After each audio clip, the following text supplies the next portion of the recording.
ಗೆಳೆಯರೇ, ಇಂದಿನ ಕಥೆಗೆ ನಿಮಗೆ ಸ್ವಾಗತ.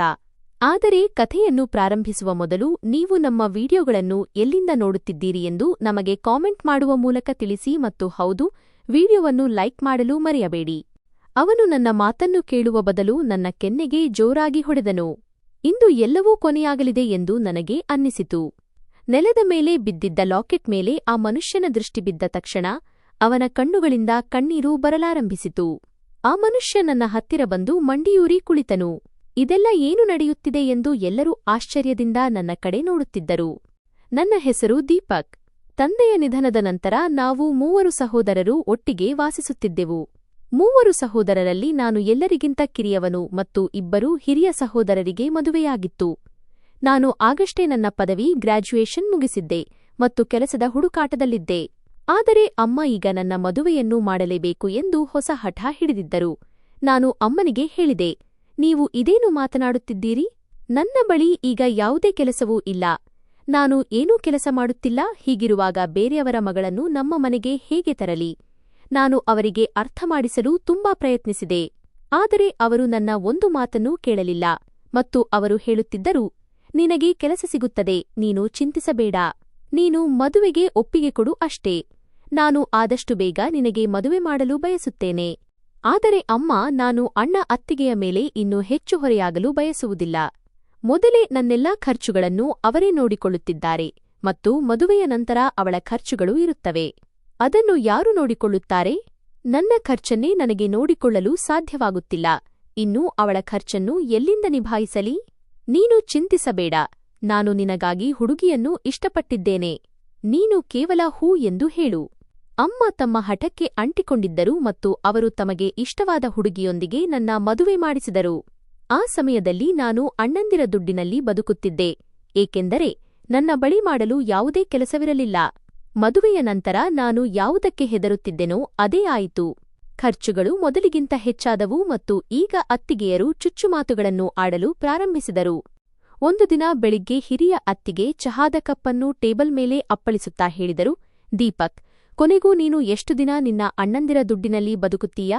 ಈಗ ನೀನು ಒಬ್ಬನೇ ಅಲ್ಲ, ನಿನ್ನ ಜೊತೆ ನಿನ್ನ ಹೆಂಡತಿಯೂ ಇದ್ದಾಳೆ. ನಾನು ಮೆಲ್ಲನೆಯ ದನಿಯಲ್ಲಿ ಹೇಳಿದೆ, ಅತ್ತಿಗೆ, ನಾನು ಪ್ರಯತ್ನಿಸುತ್ತಿದ್ದೇನೆ. ನನಗೆ ಆದಷ್ಟು ಬೇಗ ಯಾವುದಾದರೊಂದು ಕೆಲಸ ಸಿಗುತ್ತದೆ. ಅವರು ಜೋರಾದ ದನಿಯಲ್ಲಿ ಹೇಳಿದರು, ದೀಪಕ್, ನಿನ್ನ ಈ ನೆಪಗಳು ಇನ್ನು ಮುಂದೆ ನಡೆಯುವುದಿಲ್ಲ. ನಿನ್ನ ಹೆಂಡತಿಗೂ ಸಾವಿರಾರು ಖರ್ಚುಗಳಿವೆ. ಅವಳಿಗೆ ಹೊಸ ಬಟ್ಟೆಗಳು ಬೇಕು, ಒಳ್ಳೆ ಊಟ ಬೇಕು. ಇದೆಲ್ಲ ಯಾರು ಮಾಡುತ್ತಾರೆ? ಎರಡನೇ ಅತ್ತಿಗೆಯೂ ಕೂಡ ವ್ಯಂಗ್ಯವಾಗಿ ಹೇಳಿದರು, ದೊಡ್ಡ ಅತ್ತಿಗೆ ಹೇಳುತ್ತಿರುವುದು ಸರಿಯೇ ಇದೆ. ನೀನು ಈಗ ಯೋಚನೆ ಮಾಡಲೇಬೇಕು. ಅತ್ತಿಗೆಯ ಮಾತನ್ನು ಕೇಳಿ ನಾನು ಇದ್ದ ಜಾಗದಿಂದ ಎದ್ದು ನಿಂತೆ. ನನ್ನ ಹೆಂಡತಿ ಬಾಗಿಲಿನ ಹಿಂದೆ ನಿಂತಿದ್ದಳು. ಆ ಮಾತುಗಳನ್ನೆಲ್ಲ ಕೇಳಿ ಅವಳು ಅಳಲಾರಂಭಿಸಿದಳು. ಅವಳ ಕಣ್ಣಲ್ಲಿ ನೀರನ್ನು ಕಂಡು ನಾನು ಅವರಿಗೆ ಹೇಳಿದೆ, ನೀವು ನನ್ನ ಮತ್ತು ನನ್ನ ಹೆಂಡತಿಯ ಖರ್ಚುಗಳನ್ನು ನೋಡಿಕೊಳ್ಳುವ ಅಗತ್ಯವಿಲ್ಲ. ನಾನು ಇನ್ನು ಮುಂದೆ ನಿಮ್ಮ ಮೇಲೆ ಹೊರೆಯಾಗುವುದಿಲ್ಲ. ಇಷ್ಟು ಹೇಳಿ ನಾನು ಅಲ್ಲಿಂದ ಎದ್ದು ಹೊರಗೆ ಹೋದೆ ಮತ್ತು ಇಡೀ ದಿನ ಕೆಲಸದ ಹುಡುಕಾಟದಲ್ಲಿ ಇಲ್ಲಿಂದ ಅಲ್ಲಿಗೆ ಅಲೆದಾಡಿದೆ. ಯಾವುದಾದರೂ ಸಣ್ಣಪುಟ್ಟ ಕೆಲಸ ಸಿಕ್ಕಾಗಲೆಲ್ಲ ನಾನು ಅದನ್ನು ಮಾಡುತ್ತಿದ್ದೆ. ಒಂದು ವೇಳೆ ಯಾರಾದರೂ ಸಂಬಂಧಿಕರು ನಾನು ಅಂತಹ ಕೆಲಸ ಮಾಡುವುದನ್ನು ನೋಡಿದರೆ ನನ್ನ ಮೇಲೆ ನಗುತ್ತಿದ್ದರು. ಇವನು ಎಷ್ಟು ಓದಿದ್ದಾನೆ ಮತ್ತು ಇಂತಹ ಸಣ್ಣಪುಟ್ಟ ಕೆಲಸಗಳನ್ನು ಮಾಡುತ್ತಿದ್ದಾನೆ ಎನ್ನುತ್ತಿದ್ದರು. ನಾನು ಅವರ ಮಾತುಗಳನ್ನು ಯಾವಾಗಲೂ ನಿರ್ಲಕ್ಷಿಸುತ್ತಿದ್ದೆ ಮತ್ತು ಯಾರ ಕಹಿ ಮಾತುಗಳನ್ನು ಕೇಳಬಾರದೆಂದು ನನ್ನನ್ನು ನಾನು ಕೆಲಸದಲ್ಲಿ ತೊಡಗಿಸಿಕೊಳ್ಳುತ್ತಿದ್ದೆ. ಆದರೆ ಸತ್ಯವೇನೆಂದರೆ ನಾನು ಒಳಗಿನಿಂದ ಕುಗ್ಗಿ ಹೋಗುತ್ತಿದ್ದೆ. ಪ್ರತಿದಿನ ಬೆಳಗ್ಗೆ ಎದ್ದಾಗ ಇಂದು ಏನಾದರೂ ಒಳ್ಳೆಯದಾಗುತ್ತದೆ, ಇಂದು ನನಗೆ ಯಾವುದಾದರೂ ಕೆಲಸ ಸಿಗುತ್ತದೆ, ಇಂದು ಮನೆಯಲ್ಲಿ ಶಾಂತಿ ಇರುತ್ತದೆ ಎಂದು ಯೋಚಿಸುತ್ತಿದ್ದೆ. ಆದರೆ ಪ್ರತಿದಿನವೂ ಹಿಂದಿನ ದಿನದಂತೆಯೇ ಕಳೆದು ಹೋಗುತ್ತಿತ್ತು. ಖಾಲಿ ಜೇಬು ಮತ್ತು ಭಾರವಾದ ಹೃದಯದೊಂದಿಗೆ ನಾನು ಎಲ್ಲೆಂದರಲ್ಲಿ ಅಲೆಯುತ್ತಿದ್ದೆ. ಕೆಲಸದ ಹುಡುಕಾಟದಲ್ಲಿ ಎಲ್ಲೆಡೆ ಹೋಗುತ್ತಿದ್ದೆ, ಜನರನ್ನು ಭೇಟಿಯಾಗುತ್ತಿದ್ದೆ, ಕೈ ಮುಗಿಯುತ್ತಿದ್ದೆ. ಆದರೆ ಎಲ್ಲೆಡೆಯಿಂದ ಇಲ್ಲ ಎಂಬ ಉತ್ತರವನ್ನೇ ಪಡೆಯುತ್ತಿದ್ದೆ. ಕೆಲವರು ಅನುಭವವಿಲ್ಲ ಎನ್ನುತ್ತಿದ್ದರು, ಕೆಲವರು ಜಾಗ ಖಾಲಿ ಇಲ್ಲ ಎನ್ನುತ್ತಿದ್ದರು ಮತ್ತು ಇನ್ನು ಕೆಲವರು ವಿನಾಕಾರಣ ತಪ್ಪಿಸುತ್ತಿದ್ದರು. ಮನೆಗೆ ಮರಳಿ ಬಂದಾಗ ಪ್ರತಿದಿನವೂ ಅದೇ ಕಹಿ ಮಾತುಗಳು ನನಗಾಗಿ ಕಾಯುತ್ತಿದ್ದವು. 2 ಅತ್ತಿಗೆಯರು ನನ್ನ ಹೆಂಡತಿಗೆ ಚುಚ್ಚುಮಾತುಗಳಿಂದ ನೋಯಿಸುತ್ತಿದ್ದರು, ಅವಳನ್ನು ಅವಮಾನಿಸುತ್ತಿದ್ದರು ಮತ್ತು ನನ್ನ ಪತ್ನಿ ಪಾಪ ಎಲ್ಲವನ್ನೂ ಸುಮ್ಮನೆ ಸಹಿಸುತ್ತಿದ್ದಳು. ಅವಳ ಕಣ್ಣುಗಳಲ್ಲಿ ನೀರಿರುತ್ತಿತ್ತು, ಆದರೆ ನಾನು ಇನ್ನೂ ಹೆಚ್ಚು ಧೃತಿಗೆಡಬಾರದೆಂದು ನನ್ನ ಮುಂದೆ ನಗುವ ನಾಟಕ ಮಾಡುತ್ತಿದ್ದಳು. ಅಮ್ಮ ಕೂಡ ಇದೆಲ್ಲವನ್ನೂ ನೋಡುತ್ತಿದ್ದರು ಮತ್ತು ಒಳಗೊಳಗೆ ಮರುಗುತ್ತಿದ್ದರು. ಅವರ ಆರೋಗ್ಯ ಮೊದಲೇ ಸರಿಯಿರಲಿಲ್ಲ, ಆದರೆ ಮನೆಯ ವಾತಾವರಣ ಹದಗೆಟ್ಟಿದ್ದರಿಂದ ಅವರ ನೋವು ಇನ್ನೂ ಹೆಚ್ಚಾಗುತ್ತಿತ್ತು. ಒಂದು ದಿನ ವಿಷಯ ಎಷ್ಟು ಬೆಳೆಯಿತೆಂದರೆ ಮನೆಯಲ್ಲಿ ದೊಡ್ಡ ಜಗಳವಾಯಿತು. ಶಬ್ದಗಳು ಎಷ್ಟು ಜೋರಾಗಿದ್ದವು ಎಂದರೆ ಎಲ್ಲವೂ ಮುರಿದು ಹೋಗುತ್ತದೆ ಎಂದು ಅನ್ನಿಸುತ್ತಿತ್ತು. ಅದೇ ದಿನ ಅಮ್ಮನ ಪರಿಸ್ಥಿತಿ ಹಠಾತ್ತಾಗಿ ತುಂಬಾ ಹದಗೆಟ್ಟಿತು. ಅವರ ಮುಖ ಬಿಳಚಿಕೊಂಡಿತು ಮತ್ತು ಅವರು ಸರಿಯಾಗಿ ಉಸಿರಾಡಲು ಕೂಡ ಸಾಧ್ಯವಾಗುತ್ತಿರಲಿಲ್ಲ. ನಾವೆಲ್ಲರೂ ಗಾಬರಿಯಾದೆವು ಮತ್ತು ಅವರನ್ನು ಬೇಗನೆ ಆಸ್ಪತ್ರೆಗೆ ಕರೆದೊಯ್ಯಲಾರಂಭಿಸಿದೆವು. ದಾರಿಯಲ್ಲೇ ಅವರ ಸ್ಥಿತಿ ಇನ್ನೂ ಕೆಟ್ಟಿತು ಮತ್ತು ಹಠಾತ್ತಾಗಿ ಅವರಿಗೆ ಹೃದಯಾಘಾತವಾಯಿತು. ನಾವು ಏನನ್ನಾದರೂ ಅರ್ಥಮಾಡಿಕೊಳ್ಳುವ ಮೊದಲೇ ಅವರು ನಮ್ಮನ್ನು ಅಗಲಿದ್ದರು. ಆ ಕ್ಷಣದಲ್ಲಿ ನನ್ನ ಪ್ರಪಂಚವೇ ಕೊನೆಯಾದಂತೆ ಅನ್ನಿಸಿತು. ನನ್ನೊಳಗಿನಿಂದ ಎಲ್ಲವೂ ಹೊರಬಂದಂತೆ ನಾನು ಅಲ್ಲೇ ಸ್ತಬ್ಧನಾಗಿ ನಿಂತುಬಿಟ್ಟೆ. ಅಮ್ಮ ಹೋದ ಮೇಲೆ ಮನೆ ಇನ್ನೂ ಶೂನ್ಯವಾಯಿತು. ಆದರೆ ಸತ್ಯವೇನೆಂದರೆ ಈಗ ಆ ಮನೆಯಲ್ಲಿ ನನಗಾಗಿ ಏನೂ ಉಳಿದಿರಲಿಲ್ಲ. ಅಮ್ಮ ತೀರಿಕೊಂಡ ಕೇವಲ 2 ದಿನಗಳ ನಂತರ ನನ್ನ ದೊಡ್ಡ ಅಣ್ಣ ನನ್ನನ್ನು ಕರೆದರು ಮತ್ತು ಬಹಳ ಕಠಿಣ ಧ್ವನಿಯಲ್ಲಿ ಹೇಳಿದರು, ದೀಪಕ್, ಈಗ ನೀನು ನಿನ್ನ ಹೆಂಡತಿಯನ್ನು ಕರೆದುಕೊಂಡು ಈ ಮನೆಯಿಂದ ಹೊರಟು ಹೋಗು, ಏಕೆಂದರೆ ಈ ಮನೆಯಲ್ಲಿ ನಿನಗೆ ಯಾವುದೇ ಹಕ್ಕಿಲ್ಲ. ಈ ಮನೆಯನ್ನು ನಾವು ನಮ್ಮ ಕಠಿಣ ಪರಿಶ್ರಮದಿಂದ ಕಟ್ಟಿದ್ದೇವೆ. ಆಗ ನೀನು ಚಿಕ್ಕವನಿದ್ದೆ. ನೀನು ಇದರಲ್ಲಿ ಏನನ್ನೂ ಹೂಡಿಕೆ ಮಾಡಿಲ್ಲ. ಅವರ ಈ ಮಾತನ್ನು ಕೇಳಿ ನಾನು ಸಂಪೂರ್ಣವಾಗಿ ಜಡವಾಗಿಬಿಟ್ಟೆ. ಅವರು ಹೇಳುತ್ತಿರುವುದು ಸತ್ಯವೆಂದು ನನಗೆ ತಿಳಿದಿತ್ತು. ಆದರೆ ಯಾವ ಅಣ್ಣ ನನ್ನನ್ನು ತನ್ನ ಮಗನಂತೆ ನೋಡಿಕೊಳ್ಳುತ್ತಿದ್ದರೋ ಅವರೇ ಇಂದು ನನ್ನನ್ನು ಮನೆಯಿಂದ ಹೊರಹಾಕುತ್ತಿದ್ದಾರೆ ಎಂದು ನಂಬಲು ನನ್ನ ಮನಸ್ಸು ಸಿದ್ಧವಿರಲಿಲ್ಲ. ನನ್ನ ಕಣ್ಣುಗಳಲ್ಲಿ ಕಣ್ಣೀರು ಬಂದಿತ್ತು. ಆದರೆ ನಾನು ಅವರಿಗೆ ಏನನ್ನೂ ಹೇಳಲಿಲ್ಲ. ನಾನು ಸುಮ್ಮನೆ ನನ್ನ ಕೋಣೆಗೆ ಹೋದೆ. ನನ್ನ ಮತ್ತು ನನ್ನ ಹೆಂಡತಿಯ ಸಾಮಾನುಗಳನ್ನು ತೆಗೆದುಕೊಂಡೆ ಮತ್ತು ಹಿಂದೆ ತಿರುಗಿ ನೋಡದೆ ಆ ಮನೆಯನ್ನು ಬಿಟ್ಟು ಹೊರಬಂದೆ. ಯಾವ ಮನೆಯಲ್ಲಿ ನಾನು ನನ್ನ ಇಡೀ ಜೀವನವನ್ನು ಕಳೆದಿದ್ದೆನೋ ಆ ದಿನ ರಸ್ತೆಯಲ್ಲಿ ನಡೆಯುತ್ತಿರುವಾಗ ನನ್ನ ಪಾದಗಳ ಕೆಳಗೆ ಭೂಮಿಯೇ ಇಲ್ಲವೇನೋ ಎಂದು ಅನ್ನಿಸುತ್ತಿತ್ತು. ನಾನು ಗುರಿಯಿಲ್ಲದೆ ಸುಮ್ಮನೆ ನಡೆಯುತ್ತಲೇ ಇದ್ದೆ. ನನ್ನ ಹೆಂಡತಿ ನನ್ನ ಜೊತೆಯಲ್ಲಿದ್ದಳು. ಅವಳು ಏನನ್ನೂ ಹೇಳುತ್ತಿರಲಿಲ್ಲ, ಆದರೆ ಅವಳ ಮೌನವು ಬಹಳಷ್ಟು ಹೇಳುತ್ತಿತ್ತು. ಇಡೀ ದಿನ ನಾವು ಹೀಗೆಯೇ ಅಲೆದಾಡಿದೆವು. ನಂತರ ಸಂಜೆ ಒಂದು ಚಿಕ್ಕ ಕೋಣೆಯನ್ನು ಬಾಡಿಗೆಗೆ ಪಡೆದೆವು. ಆ ಕೋಣೆಯ ಸ್ಥಿತಿ ತುಂಬಾ ಕೆಟ್ಟದಾಗಿತ್ತು. ಗೋಡೆಗಳು ಒಡೆದಿದ್ದವು. ಚಾವಣಿಯಿಂದ ನೀರು ತೊಟ್ಟಿಕ್ಕುತ್ತಿತ್ತು ಮತ್ತು ಒಳಗೆ ಉಸಿರು ಕಟ್ಟುವಂತಾಗುತ್ತಿತ್ತು. ಆದರೆ ಆ ಸಮಯದಲ್ಲಿ ನಮಗೆ ಬೇರೆ ದಾರಿಯೇ ಇರಲಿಲ್ಲ. ನನ್ನ ಹೆಂಡತಿ ಏನನ್ನೂ ಹೇಳದೆ ಆ ಕೋಣೆಯನ್ನು ಸ್ವಚ್ಛಗೊಳಿಸಲು ಪ್ರಾರಂಭಿಸಿದಳು. ಅವಳು ಹೇಗೋ ಮಾಡಿ ಅದನ್ನು ವಾಸಯೋಗ್ಯವನ್ನಾಗಿ ಮಾಡಿದಳು ಮತ್ತು ನಾವಿಬ್ಬರೂ ಅಲ್ಲೇ ವಾಸಿಸತೊಡಗಿದೆವು. ಮರುದಿನದಿಂದಲೇ ನಾನು ಕೂಲಿ ಕೆಲಸ ಮಾಡಲು ಪ್ರಾರಂಭಿಸಿದೆ, ಏಕೆಂದರೆ ನನಗೆ ಬೇರೆ ದಾರಿಯಿರಲಿಲ್ಲ. ನಾನಿರುವಾಗ ನನ್ನ ಹೆಂಡತಿ ಹಸಿದಿರಬಾರದೆಂದು ನಾನು ಬಯಸಿದ್ದೆ. ನಾನು ದಿನವಿಡೀ ಕಷ್ಟಪಟ್ಟು ಕೆಲಸ ಮಾಡುತ್ತಿದ್ದೆ ಮತ್ತು ಸಂಜೆ ಸುಸ್ತಾಗಿ ಮನೆಗೆ ಮರಳುತ್ತಿದ್ದೆ. ಆದರೂ ನಮ್ಮ ಖರ್ಚುಗಳನ್ನು ಪೂರೈಸಲು ಸಾಧ್ಯವಾಗುತ್ತಿರಲಿಲ್ಲ. ಎಷ್ಟೋ ಬಾರಿ ನಾವಿಬ್ಬರೂ ಅರೆಹೊಟ್ಟೆ ಉಂಡು ಮಲಗುತ್ತಿದ್ದೆವು. ಆದರೂ ಪರಸ್ಪರ ಧೈರ್ಯ ತುಂಬುತ್ತಾ ಬದುಕುತ್ತಿದ್ದೆವು. ಒಂದು ಸಂಜೆ ನಾವಿಬ್ಬರೂ ಸುಮ್ಮನೆ ಕುಳಿತಿದ್ದೆವು.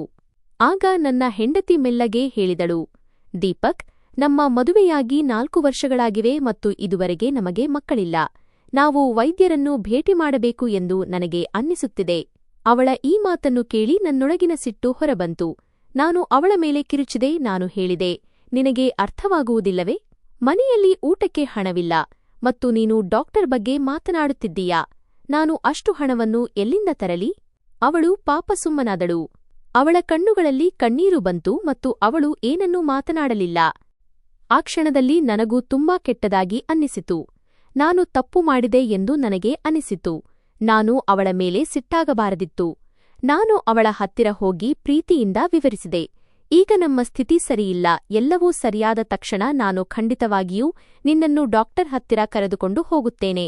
ಅವಳು ಒಪ್ಪಿಕೊಂಡಳು. ಆದರೆ ಅವಳ ಮುಖದಲ್ಲಿ ದುಃಖ ಸ್ಪಷ್ಟವಾಗಿ ಕಾಣುತ್ತಿತ್ತು. ಅವಳು ಕೂಡ ತಾಯಿಯಾಗಲು ಬಯಸುತ್ತಿದ್ದಾಳೆ ಎಂದು ನನಗೆ ಅರ್ಥವಾಗುತ್ತಿತ್ತು ಮತ್ತು ನಿಜ ಹೇಳಬೇಕೆಂದರೆ ನಾನು ಬಯಸಿದ್ದೆ. ಆದರೆ ಪರಿಸ್ಥಿತಿ ಹಾಗಿತ್ತು, ನನಗೆ ಏನೂ ಮಾಡಲು ಸಾಧ್ಯವಾಗುತ್ತಿರಲಿಲ್ಲ. ಅದರ ನಂತರ ನಾನು ಕೂಲಿ ಕೆಲಸವನ್ನು ಬಿಟ್ಟೆ ಮತ್ತು ಪೂರ್ಣ ಶಕ್ತಿಯಿಂದ ಕೆಲಸ ಹುಡುಕಲು ಪ್ರಾರಂಭಿಸಿದೆ. ನಾನು ಪ್ರತಿದಿನ ಹಲವಾರು ಕಡೆ ಸಂದರ್ಶನಕ್ಕೆ ಹೋಗುತ್ತಿದ್ದೆ. ದೊಡ್ಡ ಕಚೇರಿಗಳಿಗೆ ಹೋಗುತ್ತಿದ್ದೆ. ಆದರೆ ಪ್ರತಿ ಜಾಗದಲ್ಲೂ ಯಾವುದಾದರೊಂದು ಕಾರಣದಿಂದ ನನ್ನನ್ನು ನಿರಾಕರಿಸಲಾಗುತ್ತಿತ್ತು. ಕೆಲವೊಮ್ಮೆ ಶಿಫಾರಸು ಇರುತ್ತಿರಲಿಲ್ಲ. ಇನ್ನು ಕೆಲವೊಮ್ಮೆ ಸಂಬಳ ಎಷ್ಟು ಕಡಿಮೆ ಇರುತ್ತಿತ್ತೆಂದರೆ ಅದರಿಂದ ಮನೆ ನಡೆಸಲು ಸಾಧ್ಯವಿರಲಿಲ್ಲ. ಒಂದು ದಿನ ಸಂಜೆ ನಾನು ಸುಸ್ತಾಗಿ ಮನೆಗೆ ಮರಳಿದಾಗ ನಮ್ಮ ಬಾಗಿಲ ಬಳಿ ಒಂದು ಪುಟ್ಟ ಮಗು ಮಲಗಿರುವುದನ್ನು ಕಂಡೆ. ಅದು ತುಂಬಾ ಚಿಕ್ಕ ಮಗು. ಅದರ ಬಟ್ಟೆಗಳು ಸರಿಯಾಗಿರಲಿಲ್ಲ ಮತ್ತು ಅದರ ಕಣ್ಣುಗಳಿಂದ ಕಣ್ಣೀರು ಹರಿಯುತ್ತಿತ್ತು. ಅದನ್ನು ನೋಡಿ ನಾನು ಬೆರಗಾದೆ. ಅದು ಇಲ್ಲಿಗೆ ಹೇಗೆ ಬಂತು ಎಂದು ನನಗೆ ಅರ್ಥವೇ ಆಗಲಿಲ್ಲ. ನಾನು ತಕ್ಷಣ ನನ್ನ ಹೆಂಡತಿಯನ್ನು ಕರೆದೆ. ಅವಳು ಹೊರಬಂದಳು ಮತ್ತು ಅವಳು ಕೂಡ ಆ ಮಗುವನ್ನು ನೋಡಿದಳು. ಅವಳು ನನ್ನನ್ನು ಕೇಳಿದಳು, ಈ ಮಗು ಯಾರದ್ದು? ನಾನು ತಲೆ ಅಲ್ಲಾಡಿಸಿ ಹೇಳಿದೆ, ಯಾರು ಇದನ್ನು ಇಲ್ಲಿ ಬಿಟ್ಟು ಹೋಗಿದ್ದಾರೆ ಎಂದು ನನಗೆ ಗೊತ್ತಿಲ್ಲ. ನಾವಿಬ್ಬರೂ ಆ ಮಗುವನ್ನು ನೋಡುತ್ತಾ ನಿಂತೆವು. ಅದು ಅಳುತ್ತಿತ್ತು ಮತ್ತು ಅದರ ಅಳುವಿನ ದನಿ ನಮ್ಮ ಹೃದಯವನ್ನು ಸೀಳುತ್ತಿತ್ತು. ಆ ಕ್ಷಣದಲ್ಲಿ ನಮಗೆ ಏನು ಮಾಡಬೇಕೆಂದು ತಿಳಿಯುತ್ತಿರಲಿಲ್ಲ. ಆದರೆ ಆ ಪುಟ್ಟ ಜೀವವನ್ನು ನಾವು ಹೀಗೆ ಬಿಡಲು ಸಾಧ್ಯವಿರಲಿಲ್ಲ ಎಂಬುದು ಮಾತ್ರ ನಿಜವಾಗಿತ್ತು. ಅದರ ಸ್ಥಿತಿಯನ್ನು ನೋಡಿದರೆ ಅದು ತುಂಬಾ ಹೊತ್ತಿನಿಂದ ಹಸಿದಿದೆ ಮತ್ತು ಭಯದಿಂದ ಅಳುತ್ತಿದೆ ಎಂದು ಅನ್ನಿಸುತ್ತಿತ್ತು. ನನ್ನ ಹೆಂಡತಿ ತಕ್ಷಣ ಅದನ್ನು ಎತ್ತಿಕೊಂಡು ಸಮಾಧಾನಪಡಿಸಲು ಶುರುಮಾಡಿದಳು. ಆ ಕ್ಷಣದಲ್ಲಿ ನಮ್ಮ ಜೀವನದಲ್ಲಿ ನಾವು ಇನ್ನೂ ಊಹಿಸದಂತಹ ಘಟನೆಯೊಂದು ನಡೆಯಲಿದೆ ಎಂದು ನಮಗೆ ತಿಳಿದಿರಲಿಲ್ಲ.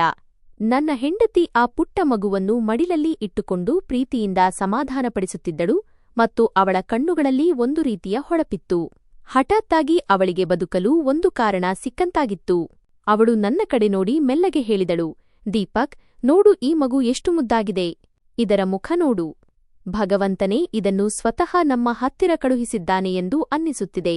ಇಂತಹ ಪುಟ್ಟ ಜೀವವನ್ನು ಈ ರೀತಿ ಬಾಗಿಲಲ್ಲಿ ಬಿಟ್ಟು ಹೋದ ಆ ಕಟುಕ, ಕಲ್ಲು ಹೃದಯದ ಮನುಷ್ಯ ಯಾರು ಇರಬಹುದು? ಒಂದು ವೇಳೆ ಅವರಿಗೆ ಇವನ ಅಗತ್ಯವಿರಲಿಲ್ಲ ಎಂದ ಮೇಲೆ ಇವನಿಗೆ ಜನ್ಮವನ್ನಾದರೂ ಏಕೆ ನೀಡಬೇಕಿತ್ತು? ಈ ಮಾತನ್ನು ಹೇಳುವಾಗ ಅವಳ ಧ್ವನಿ ಗದ್ಗದಿತವಾಗಿತ್ತು, ತುಂಬಿ ಬಂದಿತ್ತು. ನಾನು ಕೂಡ ಆ ಮಗುವನ್ನು ನೋಡುತ್ತಿದ್ದೆ. ಅದರ ಪುಟ್ಟ ಮುಖ ಕಣ್ಣೀರಿನಿಂದ ಒದ್ದೆಯಾಗಿತ್ತು ಮತ್ತು ಅದು ಭಯದಿಂದ ಬಿಕ್ಕಳಿಸುತ್ತಿತ್ತು. ಆ ಕ್ಷಣದಲ್ಲಿ ನನ್ನ ಹೃದಯದಲ್ಲಿ ಅದರ ಬಗ್ಗೆ ಒಂದು ವಿಚಿತ್ರವಾದ ಒಲವು ಮೂಡಿತು. ನಾನು ಮೆಲ್ಲಗೆ ಹೇಳಿದೆ, ಹೌದು, ನೀನು ಸರಿಯಾಗಿ ಹೇಳುತ್ತಿದ್ದೀಯಾ? ಇನ್ನು ಮುಂದೆ ಇವನು ನಮ್ಮ ಜವಾಬ್ದಾರಿ. ಆದರೂ ನಾನು ಒಳಗೊಳಗೆ ಹೆದರುತ್ತಿದ್ದೆ. ನಾನು ಹೇಳಿದೆ, ನೋಡು, ನಮ್ಮ ಪರಿಸ್ಥಿತಿ ಈಗಾಗಲೇ ಸರಿಯಿಲ್ಲ.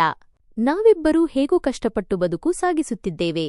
ಇಂತಹ ಸ್ಥಿತಿಯಲ್ಲಿ ಈ ಮಗುವನ್ನು ಹೇಗೆ ಸಾಕುವುದು? ಅವನನ್ನು ಹೇಗೆ ಬೆಳೆಸುವುದು? ಅವನ ಅಗತ್ಯಗಳನ್ನು ಹೇಗೆ ಪೂರೈಸುವುದು? ನನ್ನ ಮಾತನ್ನು ಕೇಳಿ ಅವಳು ಮುಗುಳ್ನಕ್ಕು ಹೇಳಿದಳು, ನೀವು ಅಷ್ಟೊಂದು ಚಿಂತೆ ಏಕೆ ಮಾಡುತ್ತೀರಿ? ಭಗವಂತನೇ ಇವನನ್ನು ನಮ್ಮ ಹತ್ತಿರ ಕಳುಹಿಸಿದ ಮೇಲೆ ಅವನೇ ಇವನಿಗಾಗಿ ದಾರಿಯನ್ನು ತೋರಿಸುತ್ತಾನೆ. ನಾವು ಏನು ತಿನ್ನುತ್ತೇವೆಯೋ ಅದನ್ನೇ ಇವನಿಗೂ ತಿನ್ನಿಸೋಣ. ನಮ್ಮ ಹತ್ತಿರ ಇರುವುದರಲ್ಲೇ ಇವನನ್ನು ಸಂತೋಷವಾಗಿಡೋಣ. ಅಷ್ಟೇ ಅಲ್ಲದೆ ಈಗ ಇವನು ನಮ್ಮ ಮಗ. ಇವನನ್ನು ನಾವು ಯಾವುದೇ ಕಾರಣಕ್ಕೂ ಕೈಬಿಡಲು ಸಾಧ್ಯವಿಲ್ಲ. ಅವಳ ಈ ಮಾತುಗಳನ್ನು ಕೇಳಿ ನನ್ನ ಹೃದಯ ತುಂಬಿ ಬಂದಿತು. ಅವಳು ನನಗಿಂತ ಹೆಚ್ಚು ಧೈರ್ಯವಂತೆ ಎಂದು ನನಗೆ ಅನಿಸಿತು. ಅವಳು ಏನನ್ನೂ ಯೋಚಿಸದೆ ಈ ಮಗುವನ್ನು ತನ್ನವನನ್ನಾಗಿ ಸ್ವೀಕರಿಸಿದ್ದಳು. ಆದರೆ ನಾನು ಇನ್ನೂ ಲೆಕ್ಕಾಚಾರದಲ್ಲಿ ಮುಳುಗಿದ್ದೆ. ನಾನು ಅವಳ ಕಡೆ ನೋಡಿ ಹೇಳಿದೆ, ಸರಿ, ಇಂದಿನಿಂದ ಇವನೇ ನಮ್ಮ ಮಗ. ನಾವು ಇವನನ್ನು ನಮ್ಮ ಸ್ವಂತ ಮಗನಂತೆಯೇ ಬೆಳೆಸೋಣ. ಆ ಕ್ಷಣದಲ್ಲಿ ನಾವಿಬ್ಬರೂ ಆ ಮಗುವನ್ನು ತಬ್ಬಿಕೊಂಡೆವು ಮತ್ತು ನಮ್ಮ ಜೀವನದಲ್ಲಿ ಹಠಾತ್ತಾಗಿ ಒಂದು ಹೊಸ ಬೆಳಕು ಬಂದಂತೆ ಅನ್ನಿಸಿತು. ಆ ರಾತ್ರಿ ನಾವಿಬ್ಬರೂ ಅವನನ್ನು ನಮ್ಮ ಪಕ್ಕದಲ್ಲೇ ಮಲಗಿಸಿಕೊಂಡೆವು. ನನ್ನ ಹೆಂಡತಿ ಅವನನ್ನು ಪದೇ ಪದೇ ನೋಡುತ್ತಿದ್ದಳು, ಅವನ ಕೂದಲನ್ನು ಸವರುತ್ತಾ ನಗುತ್ತಿದ್ದಳು. ಅವಳು ತುಂಬಾ ಕಾಲದಿಂದ ಕಾಯುತ್ತಿದ್ದ ಸಂತೋಷ ಅವಳಿಗೆ ಸಿಕ್ಕಿತ್ತು. ನಾನು ಕೂಡ ಅವರನ್ನು ನೋಡುತ್ತಾ ಯೋಚಿಸುತ್ತಿದ್ದೆ, ಬಹುಶಃ ದೇವರು ನಿಜವಾಗಿಯೂ ನಮ್ಮನ್ನು ಒಬ್ಬಂಟಿಯಾಗಿ ಬಿಟ್ಟಿಲ್ಲ ಎಂದು. ಮರುದಿನ ಬೆಳಗ್ಗೆ ನಾನು ಬೇಗನೆ ಎದ್ದು ಸಿದ್ಧನಾಗಿ ಸಂದರ್ಶನಕ್ಕೆ ಇಂಟರ್ವ್ಯೂ ಹೊರಟೆ. ನನ್ನ ಮನಸ್ಸಿನಲ್ಲಿ ಹಲವಾರು ವಿಷಯಗಳು ಓಡುತ್ತಿದ್ದವು. ಒಂದು ಕಡೆ ಆ ಮಗುವಿನ ಜವಾಬ್ದಾರಿ ಮತ್ತು ಇನ್ನೊಂದು ಕಡೆ ಕೆಲಸದ ಚಿಂತೆ. ಇಂದು ಏನಾದರೂ ಒಳ್ಳೆಯದಾಗಲಿ ಎಂದು ನಾನು ಮನಸ್ಸಿನಲ್ಲಿಯೇ ದೇವರಲ್ಲಿ ಪ್ರಾರ್ಥಿಸುತ್ತಿದ್ದೆ. ನಾನು ಸಂದರ್ಶನಕ್ಕೆ ಹೋದ ಕಂಪನಿಯು ತುಂಬಾ ದೊಡ್ಡದಾಗಿತ್ತು. ಅಲ್ಲಿನ ವಾತಾವರಣವನ್ನು ನೋಡಿಯೇ ನನಗೆ ಸ್ವಲ್ಪ ಭಯವಾಯಿತು. ಆದರೆ ನಾನು ನನ್ನನ್ನು ಸಂಭಾಳಿಸಿಕೊಂಡು ಒಳಗೆ ಹೋದೆ. ನಾನು ಸಂದರ್ಶನ ನೀಡಿದೆ. ನನ್ನ ಬಗ್ಗೆ ವಿವರಿಸಿದೆ. ನನ್ನ ಓದಿನ ಬಗ್ಗೆ ಹೇಳಿದೆ ಮತ್ತು ನನ್ನ ಪರಿಸ್ಥಿತಿಯ ಬಗ್ಗೆಯೂ ಸ್ವಲ್ಪ ಪ್ರಸ್ತಾಪಿಸಿದೆ. ಸಂದರ್ಶನ ತೆಗೆದುಕೊಳ್ಳುತ್ತಿದ್ದ ಮ್ಯಾನೇಜರ್ ನನ್ನ ಮಾತುಗಳನ್ನು ಗಮನವಿಟ್ಟು ಕೇಳುತ್ತಿದ್ದರು ಮತ್ತು ಮಧ್ಯೆ ಮಧ್ಯೆ ಪ್ರಶ್ನೆಗಳನ್ನು ಕೇಳುತ್ತಿದ್ದರು. ನಾನು ಪೂರ್ಣ ಪ್ರಾಮಾಣಿಕತೆಯಿಂದ ಪ್ರತಿಯೊಂದು ಪ್ರಶ್ನೆಗೂ ಉತ್ತರಿಸುತ್ತಿದ್ದೆ. ಸಂದರ್ಶನ ಮುಗಿದ ನಂತರ ನಾನು ಸುಮ್ಮನೆ ನಿಂತು ಅವರ ಉತ್ತರಕ್ಕಾಗಿ ಕಾಯುತ್ತಿದ್ದೆ. ನನ್ನ ಹೃದಯ ಬಡಿತ ಜೋರಾಗಿತ್ತು, ಏಕೆಂದರೆ ಈ ಕೆಲಸ ನನಗೆ ಬಹಳ ಮುಖ್ಯವಾಗಿತ್ತು. ಆಗ ಆ ಮ್ಯಾನೇಜರ್ ಮುಗುಳ್ನಕ್ಕೂ ಹೇಳಿದರು, ಮಿಸ್ಟರ್ ದೀಪಕ್, ನೀವು ತುಂಬಾ ಸಮರ್ಥ ವ್ಯಕ್ತಿ. ನಿಮ್ಮಲ್ಲಿ ಕೆಲಸ ಮಾಡುವ ಹಂಬಲ ಸ್ಪಷ್ಟವಾಗಿ ಕಾಣಿಸುತ್ತಿದೆ. ನಮಗೆ ಇಂತಹ ಜನರ ಅವಶ್ಯಕತೆಯಿದೆ. ನಿಮ್ಮ ಕೆಲಸ ಖಚಿತವಾಗಿದೆ. ನೀವು ನಾಳೆಯಿಂದಲೇ ಕೆಲಸಕ್ಕೆ ಸೇರಿಕೊಳ್ಳಬಹುದು. ಇದನ್ನು ಕೇಳಿದ ತಕ್ಷಣ ನನಗೆ ನನ್ನ ಕಿವಿಗಳನ್ನೇ ನಂಬಲು ಸಾಧ್ಯವಾಗಲಿಲ್ಲ. ನಾನು ಕೆಲವು ಕ್ಷಣಗಳ ಕಾಲ ಅಲ್ಲೇ ಸ್ತಬ್ಧನಾಗಿ ನಿಂತುಬಿಟ್ಟೆ. ನಂತರ ಮೆಲ್ಲಗೆ ಕೇಳಿದೆ, ನಿಜವಾಗಿಯೂ ಸರ್? ಅವರು ನಗುತ್ತಾ ಹೇಳಿದರು, ಹೌದು, ಖಂಡಿತವಾಗಿಯೂ ನಿಜ, ನೀವು ನಾಳೆಯಿಂದಲೇ ಬನ್ನಿ. ನನ್ನ ಕಣ್ಣುಗಳಲ್ಲಿ ಆನಂದಬಾಷ್ಪಗಳು ಬಂದವು. ನನ್ನ ಎಲ್ಲಾ ಸಂಕಷ್ಟಗಳು ಒಂದೇ ಕ್ಷಣದಲ್ಲಿ ಪರಿಹಾರವಾದಂತೆ ನನಗೆ ಅನ್ನಿಸಿತು. ನಾನು ಅವರಿಗೆ ಧನ್ಯವಾದ ಹೇಳಿ ಹೊರಬಂದೆ. ಹೊರಗೆ ಬಂದು ಆಕಾಶದ ಕಡೆ ನೋಡಿ ಮನಸ್ಸಿನಲ್ಲಿಯೇ ಭಗವಂತನಿಗೆ ಕೃತಜ್ಞತೆ ಸಲ್ಲಿಸಿದೆ. ನನ್ನ ಹೆಜ್ಜೆಗಳು ತಾವಾಗಿಯೇ ವೇಗಗೊಂಡವು. ಈ ಶುಭ ಸುದ್ದಿಯನ್ನು ನನ್ನ ಹೆಂಡತಿಗೆ ತಿಳಿಸಲು ನಾನು ಬೇಗನೆ ಮನೆ ತಲುಪಲು ಬಯಸಿದ್ದೆ. ನಾನು ಮನೆಗೆ ತಲುಪಿದ ತಕ್ಷಣ ನನ್ನ ಹೆಂಡತಿ ಬಾಗಿಲು ತೆರೆದಳು. ಅವಳ ಮುಖದಲ್ಲಿ ಸಣ್ಣ ಆಯಾಸವಿತ್ತು. ಆದರೆ ಅವಳು ನನ್ನನ್ನು ನೋಡಿದ ತಕ್ಷಣ ನಕ್ಕಳು. ನಾನು ಏನನ್ನೂ ಹೇಳದೆ ಅವಳನ್ನು ತಬ್ಬಿಕೊಂಡೆ ಮತ್ತು ಹೇಳಿದೆ, ನಮ್ಮ ಅದೃಷ್ಟ ಬದಲಾಗಿದೆ, ನನಗೆ ಕೆಲಸ ಸಿಕ್ಕಿದೆ. ಅವಳು ಮೊದಲು ಕೆಲವು ಕ್ಷಣಗಳ ಕಾಲ ಮೌನವಾಗಿದ್ದಳು. ನಂತರ ಅವಳ ಕಣ್ಣುಗಳಲ್ಲಿ ನೀರು ಬಂತು. ಅವಳು ಕೇಳಿದಳು, ನಿಜವಾಗಿಯೂ ದೀಪಕ್? ನಾನು ಹೇಳಿದೆ, ಹೌದು, ನಿಜವಾಗಿಯೂ, ಇನ್ನು ಮುಂದೆ ಎಲ್ಲವೂ ಸರಿಯಾಗುತ್ತದೆ. ಅವಳು ಆ ಮಗುವನ್ನು ಮಡಿಲಿಗೆ ತೆಗೆದುಕೊಂಡು ಹೇಳಿದಳು, ನೋಡು, ನಮ್ಮ ಮಗ ನಮಗಾಗಿ ಎಷ್ಟು ಅದೃಷ್ಟವನ್ನು ಹೊತ್ತು ತಂದಿದ್ದಾನೆ. ಅವನು ಬಂದ ತಕ್ಷಣ ಎಲ್ಲವೂ ಬದಲಾಯಿತು. ನಾನು ಅವನನ್ನು ನೋಡುತ್ತಿದ್ದೆ ಮತ್ತು ನಿಜವಾಗಿಯೂ ನನಗೂ ಹಾಗೆಯೇ ಅನ್ನಿಸುತ್ತಿತ್ತು. ಆ ದಿನದ ನಂತರ ನಮ್ಮ ಜೀವನ ನಿಧಾನವಾಗಿ ಬದಲಾಗತೊಡಗಿತು. ಈಗ ನಮ್ಮ ಬಳಿ ಭರವಸೆಯಿತ್ತು, ಒಂದು ಹೊಸ ಹಾದಿಯಿತ್ತು ಮತ್ತು ಎಲ್ಲಕ್ಕಿಂತ ಮುಖ್ಯವಾಗಿ ಈಗ ನಾವು ಒಬ್ಬಂಟಿಯಾಗಿರಲಿಲ್ಲ. ಬದುಕಲು ಹೊಸ ಕಾರಣ ನೀಡಿದ ನಮ್ಮ ಪುಟ್ಟ ಮಗ ನಮ್ಮ ಜೊತೆಯಲ್ಲಿದ್ದ. ನಾನು ಆ ಪುಟ್ಟ ಮಗುವನ್ನು ಎತ್ತಿಕೊಂಡು ಎದೆಗೆ ಅಪ್ಪಿಕೊಂಡೆ. ಅವನ ಮುಖ ಈಗ ಸ್ವಲ್ಪ ಶಾಂತವಾಗಿತ್ತು ಮತ್ತು ಕಣ್ಣುಗಳಲ್ಲಿ ಭಯ ಕಡಿಮೆಯಾಗಿತ್ತು. ನಾನು ಅವನನ್ನು ಪ್ರೀತಿಯಿಂದ ನೋಡಿ ನನ್ನ ಹೆಂಡತಿಯ ಕಡೆ ತಿರುಗಿ ಹೇಳಿದೆ, ಇಂದು ನಾನು ತುಂಬಾ ಸಂತೋಷವಾಗಿದ್ದೇನೆ. ನಿಜವಾಗಿಯೂ ಈ ಮಗು ನಮಗೆ ವರದಾನಕ್ಕಿಂತ ಕಡಿಮೆಯಿಲ್ಲ. ನೋಡು, ಇವನು ಬಂದಾಗಿನಿಂದ ನಮ್ಮ ಜೀವನ ಹೇಗೆ ಬದಲಾಗತೊಡಗಿದೆ. ಭಗವಂತನೇ ನಮ್ಮ ಖಾಲಿ ಮಡಿಲನ್ನು ತುಂಬಿಸಿದಂತಿದೆ. ನಾನು ಇವನಿಗೆ ತುಂಬಾ ಪ್ರೀತಿ ನೀಡುತ್ತೇನೆ ಮತ್ತು ಇವನಿಗೆ ಆರವ್ ಎಂದು ಹೆಸರಿಡುತ್ತೇನೆ. ಇವನು ನಮ್ಮ ಮಗ, ನಮ್ಮ ಸ್ವಂತ ಆರವ್. ನನ್ನ ಮಾತನ್ನು ಕೇಳಿ ನನ್ನ ಹೆಂಡತಿ ಮುಗುಳ್ನಕ್ಕಳು. ಅವಳ ಕಣ್ಣುಗಳಲ್ಲಿ ನೀರಿತ್ತು, ಆದರೆ ಅವು ಆನಂದಬಾಷ್ಪಗಳಾಗಿದ್ದವು. ಅವಳು ಮೆಲ್ಲಗೆ ಹೇಳಿದಳು, ಹೌದು ದೀಪಕ್, ಇವನು ನಿಜವಾಗಿಯೂ ತುಂಬಾ ಮುದ್ದಾಗಿದ್ದಾನೆ ಮತ್ತು ಇನ್ನು ಮುಂದೆ ಇವನು ನಮ್ಮವನೇ. ಆ ದಿನದ ನಂತರ ನಿಜವಾಗಿಯೂ ನಮ್ಮ ಜೀವನ ಬದಲಾಗತೊಡಗಿತು. ನಾನು ಮೊದಲಿಗಿಂತಲೂ ಹೆಚ್ಚು ಶ್ರಮಪಡತೊಡಗಿದೆ, ಏಕೆಂದರೆ ಈಗ ಬದುಕಲು ನನ್ನ ಬಳಿ ಒಂದು ಕಾರಣವಿತ್ತು, ಒಂದು ಜವಾಬ್ದಾರಿಯಿತ್ತು. ನಾನು ಪ್ರತಿದಿನ ಬೆಳಿಗ್ಗೆ ಬೇಗ ಏಳುತ್ತಿದ್ದೆ, ಕೆಲಸಕ್ಕೆ ಹೋಗುತ್ತಿದ್ದೆ ಮತ್ತು ಪೂರ್ಣನಿಷ್ಠೆಯಿಂದ ನನ್ನ ಕೆಲಸ ಮಾಡುತ್ತಿದ್ದೆ. ನನ್ನ ಪರಿಶ್ರಮಕ್ಕೆ ಫಲ ಸಿಕ್ಕಿತು ಮತ್ತು ನನ್ನ ಸಂಬಳವೂ ಚೆನ್ನಾಯಿತು. ಈಗ ನಾವು ಪ್ರತಿದಿನದ ಸಣ್ಣಪುಟ್ಟ ಸಮಸ್ಯೆಗಳ ಬಗ್ಗೆ ಯೋಚಿಸಬೇಕಾಗಿರಲಿಲ್ಲ. ಮನೆಯಲ್ಲಿ ಸ್ವಲ್ಪ ನೆಮ್ಮದಿ ಬಂದಿತ್ತು. ನನ್ನ ಹೆಂಡತಿಯೂ ತುಂಬಾ ಸಂತೋಷವಾಗಿರಲಾರಂಭಿಸಿದಳು ಮತ್ತು ಎಲ್ಲಕ್ಕಿಂತ ಹೆಚ್ಚು ಸಂತೋಷ ನಮ್ಮ ಆರವ್ನನ್ನು ನೋಡಿ ಸಿಗುತ್ತಿತ್ತು. ಅವನು ನಿಧಾನವಾಗಿ ಬೆಳೆಯುತ್ತಿದ್ದನು. ಅವನ ಸಣ್ಣಪುಟ್ಟ ಚೇಷ್ಟೆಗಳು ನಮ್ಮನ್ನು ನಗುವಂತೆ ಮಾಡುತ್ತಿದ್ದವು. ನಾನು ಅವನನ್ನು ನಿಜವಾಗಿಯೂ ಕಣ್ಣಿನ ರೆಪ್ಪೆಯಂತೆ ಸಲಹುತ್ತಿದ್ದೆ. ಅವನ ಪ್ರತಿಯೊಂದು ಸಣ್ಣ ದೊಡ್ಡ ಆಸೆಗಳನ್ನು ಪೂರೈಸುತ್ತಿದ್ದೆ. ಅವನಿಗೆ ಆಟಿಕೆಗಳನ್ನು ಕೊಡಿಸುತ್ತಿದ್ದೆ, ಒಳ್ಳೆ ಬಟ್ಟೆಗಳನ್ನು ಕೊಡಿಸುತ್ತಿದ್ದೆ ಮತ್ತು ಅವನು ನಕ್ಕಾಗಲೆಲ್ಲ ನನ್ನೆಲ್ಲಾ ಸುಸ್ತು ಒಂದೇ ಕ್ಷಣದಲ್ಲಿ ಮಾಯವಾದಂತೆ ಅನ್ನಿಸುತ್ತಿತ್ತು. ನನ್ನ ಹೆಂಡತಿಯೂ ಅವನನ್ನು ತುಂಬಾ ಪ್ರೀತಿಸುತ್ತಿದ್ದಳು. ಅವನ ಸಂಪೂರ್ಣ ಕಾಳಜಿ ವಹಿಸುತ್ತಿದ್ದಳು. ನಾವಿಬ್ಬರಿಗೂ ಅವನೇ ನಮ್ಮ ಪ್ರಪಂಚವಾಗಿದ್ದನು. ದೇವರು ನಮಗೆ ಎಲ್ಲವನ್ನೂ ನೀಡಿದ್ದಾನೆ ಎಂದು ಅನ್ನಿಸುತ್ತಿತ್ತು. ಒಂದು ಕಡೆ ಮುದ್ದಾದ ಮಗ ಮತ್ತು ಇನ್ನೊಂದು ಕಡೆ ಒಳ್ಳೆಯ ಕೆಲಸ. ನನ್ನ ಜೀವನ ಈಗ ಸುಖ ಸಂತೋಷದಿಂದ ಸಾಗುತ್ತಿತ್ತು. ಸಮಯ ನಿಧಾನವಾಗಿ ಕಳೆಯುತ್ತಾ ಹೋಯಿತು ಮತ್ತು ನೋಡುತ್ತಿದ್ದಂತೆಯೇ ಆರವ್ಗೆ 4 ವರ್ಷವಾಯಿತು. ಈಗ ಅವನು ಮಾತನಾಡುತ್ತಿದ್ದನು, ಓಡಾಡುತ್ತಿದ್ದನು ಮತ್ತು ಮನೆಯಲ್ಲಿ ಅವನ ನಗುವಿನ ಸದ್ದು ಮೊಳಗುತ್ತಿತ್ತು. ನಾನು ಅವನನ್ನು ಶಾಲೆಗೆ ಕಳುಹಿಸಲು ತಯಾರಿ ನಡೆಸುತ್ತಿದ್ದೆ. ಇದೇ ಸಮಯದಲ್ಲಿ ನನ್ನ ಕೆಲಸದಲ್ಲಿಯೂ ಬಡ್ತಿ, ಪ್ರಮೋಷನ್ ಸಿಕ್ಕಿತು. ನನ್ನ ಶ್ರಮವನ್ನು ನೋಡಿ ಕಂಪನಿಯೂ ನನಗೆ ಬಡ್ತಿ ನೀಡಿತು ಮತ್ತು ನಾನು ಮ್ಯಾನೇಜರ್ ಆದೆ. ಇದು ನನಗೆ ಬಹಳ ದೊಡ್ಡ ವಿಷಯವಾಗಿತ್ತು, ಏಕೆಂದರೆ ನಾನು ಇದೆಲ್ಲವನ್ನೂ ನನ್ನ ಸ್ವಂತ ಪರಿಶ್ರಮದಿಂದ ಗಳಿಸಿದ್ದೆ. ಈಗ ನಾನು ಆ ಸಣ್ಣ ಬಾಡಿಗೆ ಮನೆಯನ್ನು ಬಿಟ್ಟು ನನ್ನ ಸ್ವಂತ ಮನೆಯನ್ನು ಖರೀದಿಸಿದ್ದೆ. ನಾನು ಆ ಹೊಸ ಮನೆಗೆ ನನ್ನ ಹೆಂಡತಿ ಮತ್ತು ಆರವ್ ಜೊತೆ ಹೋದಾಗ ನನ್ನ ಜೀವನದ ಒಂದು ಹೊಸ ಅಧ್ಯಾಯವೇ ಆರಂಭವಾದಂತೆ ಅನ್ನಿಸಿತು. ನಾವು ಮೂವರು ತುಂಬಾ ಸಂತೋಷವಾಗಿದ್ದೆವು, ಆದರೆ ಪ್ರತಿಯೊಂದು ಸಂತೋಷದ ಜೊತೆಗೆ ಕೆಲವು ಸಂಕಷ್ಟಗಳು ಬರುತ್ತವೆ. ನನ್ನ ಕಚೇರಿಯಲ್ಲಿ ನನ್ನನ್ನು ನೋಡಿ ಅಸೂಯೆಪಡುವ ಕೆಲವರಿದ್ದರು. ನಾನು ಇಷ್ಟು ಬೇಗ ಮುಂದುವರೆದಿದ್ದು ಅವರಿಗೆ ಇಷ್ಟವಿರಲಿಲ್ಲ. ನಾನು ಯಾವಾಗಲೂ ಪ್ರಾಮಾಣಿಕತೆಯಿಂದ ಕೆಲಸ ಮಾಡುತ್ತಿದ್ದೆ ಮತ್ತು ಎಂದಿಗೂ ಯಾವುದೇ ತಪ್ಪು ಕೆಲಸಗಳಲ್ಲಿ ತೊಡಗಿಕೊಳ್ಳುತ್ತಿರಲಿಲ್ಲ. ಬಹುಶಃ ಇದೇ ವಿಷಯ ಕೆಲವು ಜನರಿಗೆ ಕಂಟಕವಾಗಿತ್ತು. ನಮ್ಮ ಕಚೇರಿಯ ಮಾಲೀಕರಾದ ಸಂಜಯ್ ವರ್ಮಾ ಅವರ ಸಹೋದರನ ಪತ್ನಿ ಅಂಜಲಿಯ ವರ್ತನೆ ನನಗೆ ಮೊದಲಿನಿಂದಲೂ ಸರಿ ಅನ್ನಿಸುತ್ತಿರಲಿಲ್ಲ. ಅವಳು ಕಚೇರಿಯಲ್ಲಿ ತಾನೇ ಎಲ್ಲವೂ ಎನ್ನುವಂತೆ ಓಡಾಡುತ್ತಿದ್ದಳು ಮತ್ತು ಪ್ರತಿಯೊಬ್ಬರ ಮೇಲೂ ಹುಕುಂ ಚಲಾಯಿಸುತ್ತಿದ್ದಳು. ಅವಳು ಯಾರನ್ನೂ ತನಗೆ ಸಮಾನವಾಗಿ ಕಾಣುತ್ತಿರಲಿಲ್ಲ ಮತ್ತು ಮುಖ್ಯವಾಗಿ ಯಾರಾದರೂ ತನಗಿಂತ ಮುಂದೆ ಸಾಗುವುದು ಅವಳಿಗೆ ಅಸ್ತಿತ್ವಕ್ಕೆ ಧಕ್ಕೆಯಾದಂತೆ ಅನ್ನಿಸುತ್ತಿತ್ತು. ಒಮ್ಮೆ ಅವಳು ನನಗೆ ಸನ್ನೆಗಳ ಮೂಲಕವೇ ಬೆದರಿಕೆ ಹಾಕಿದ್ದಳು, ಹೆಚ್ಚು ಮುಂದೆ ಹೋಗಲು ಪ್ರಯತ್ನಿಸಬೇಡ ಎಂದು.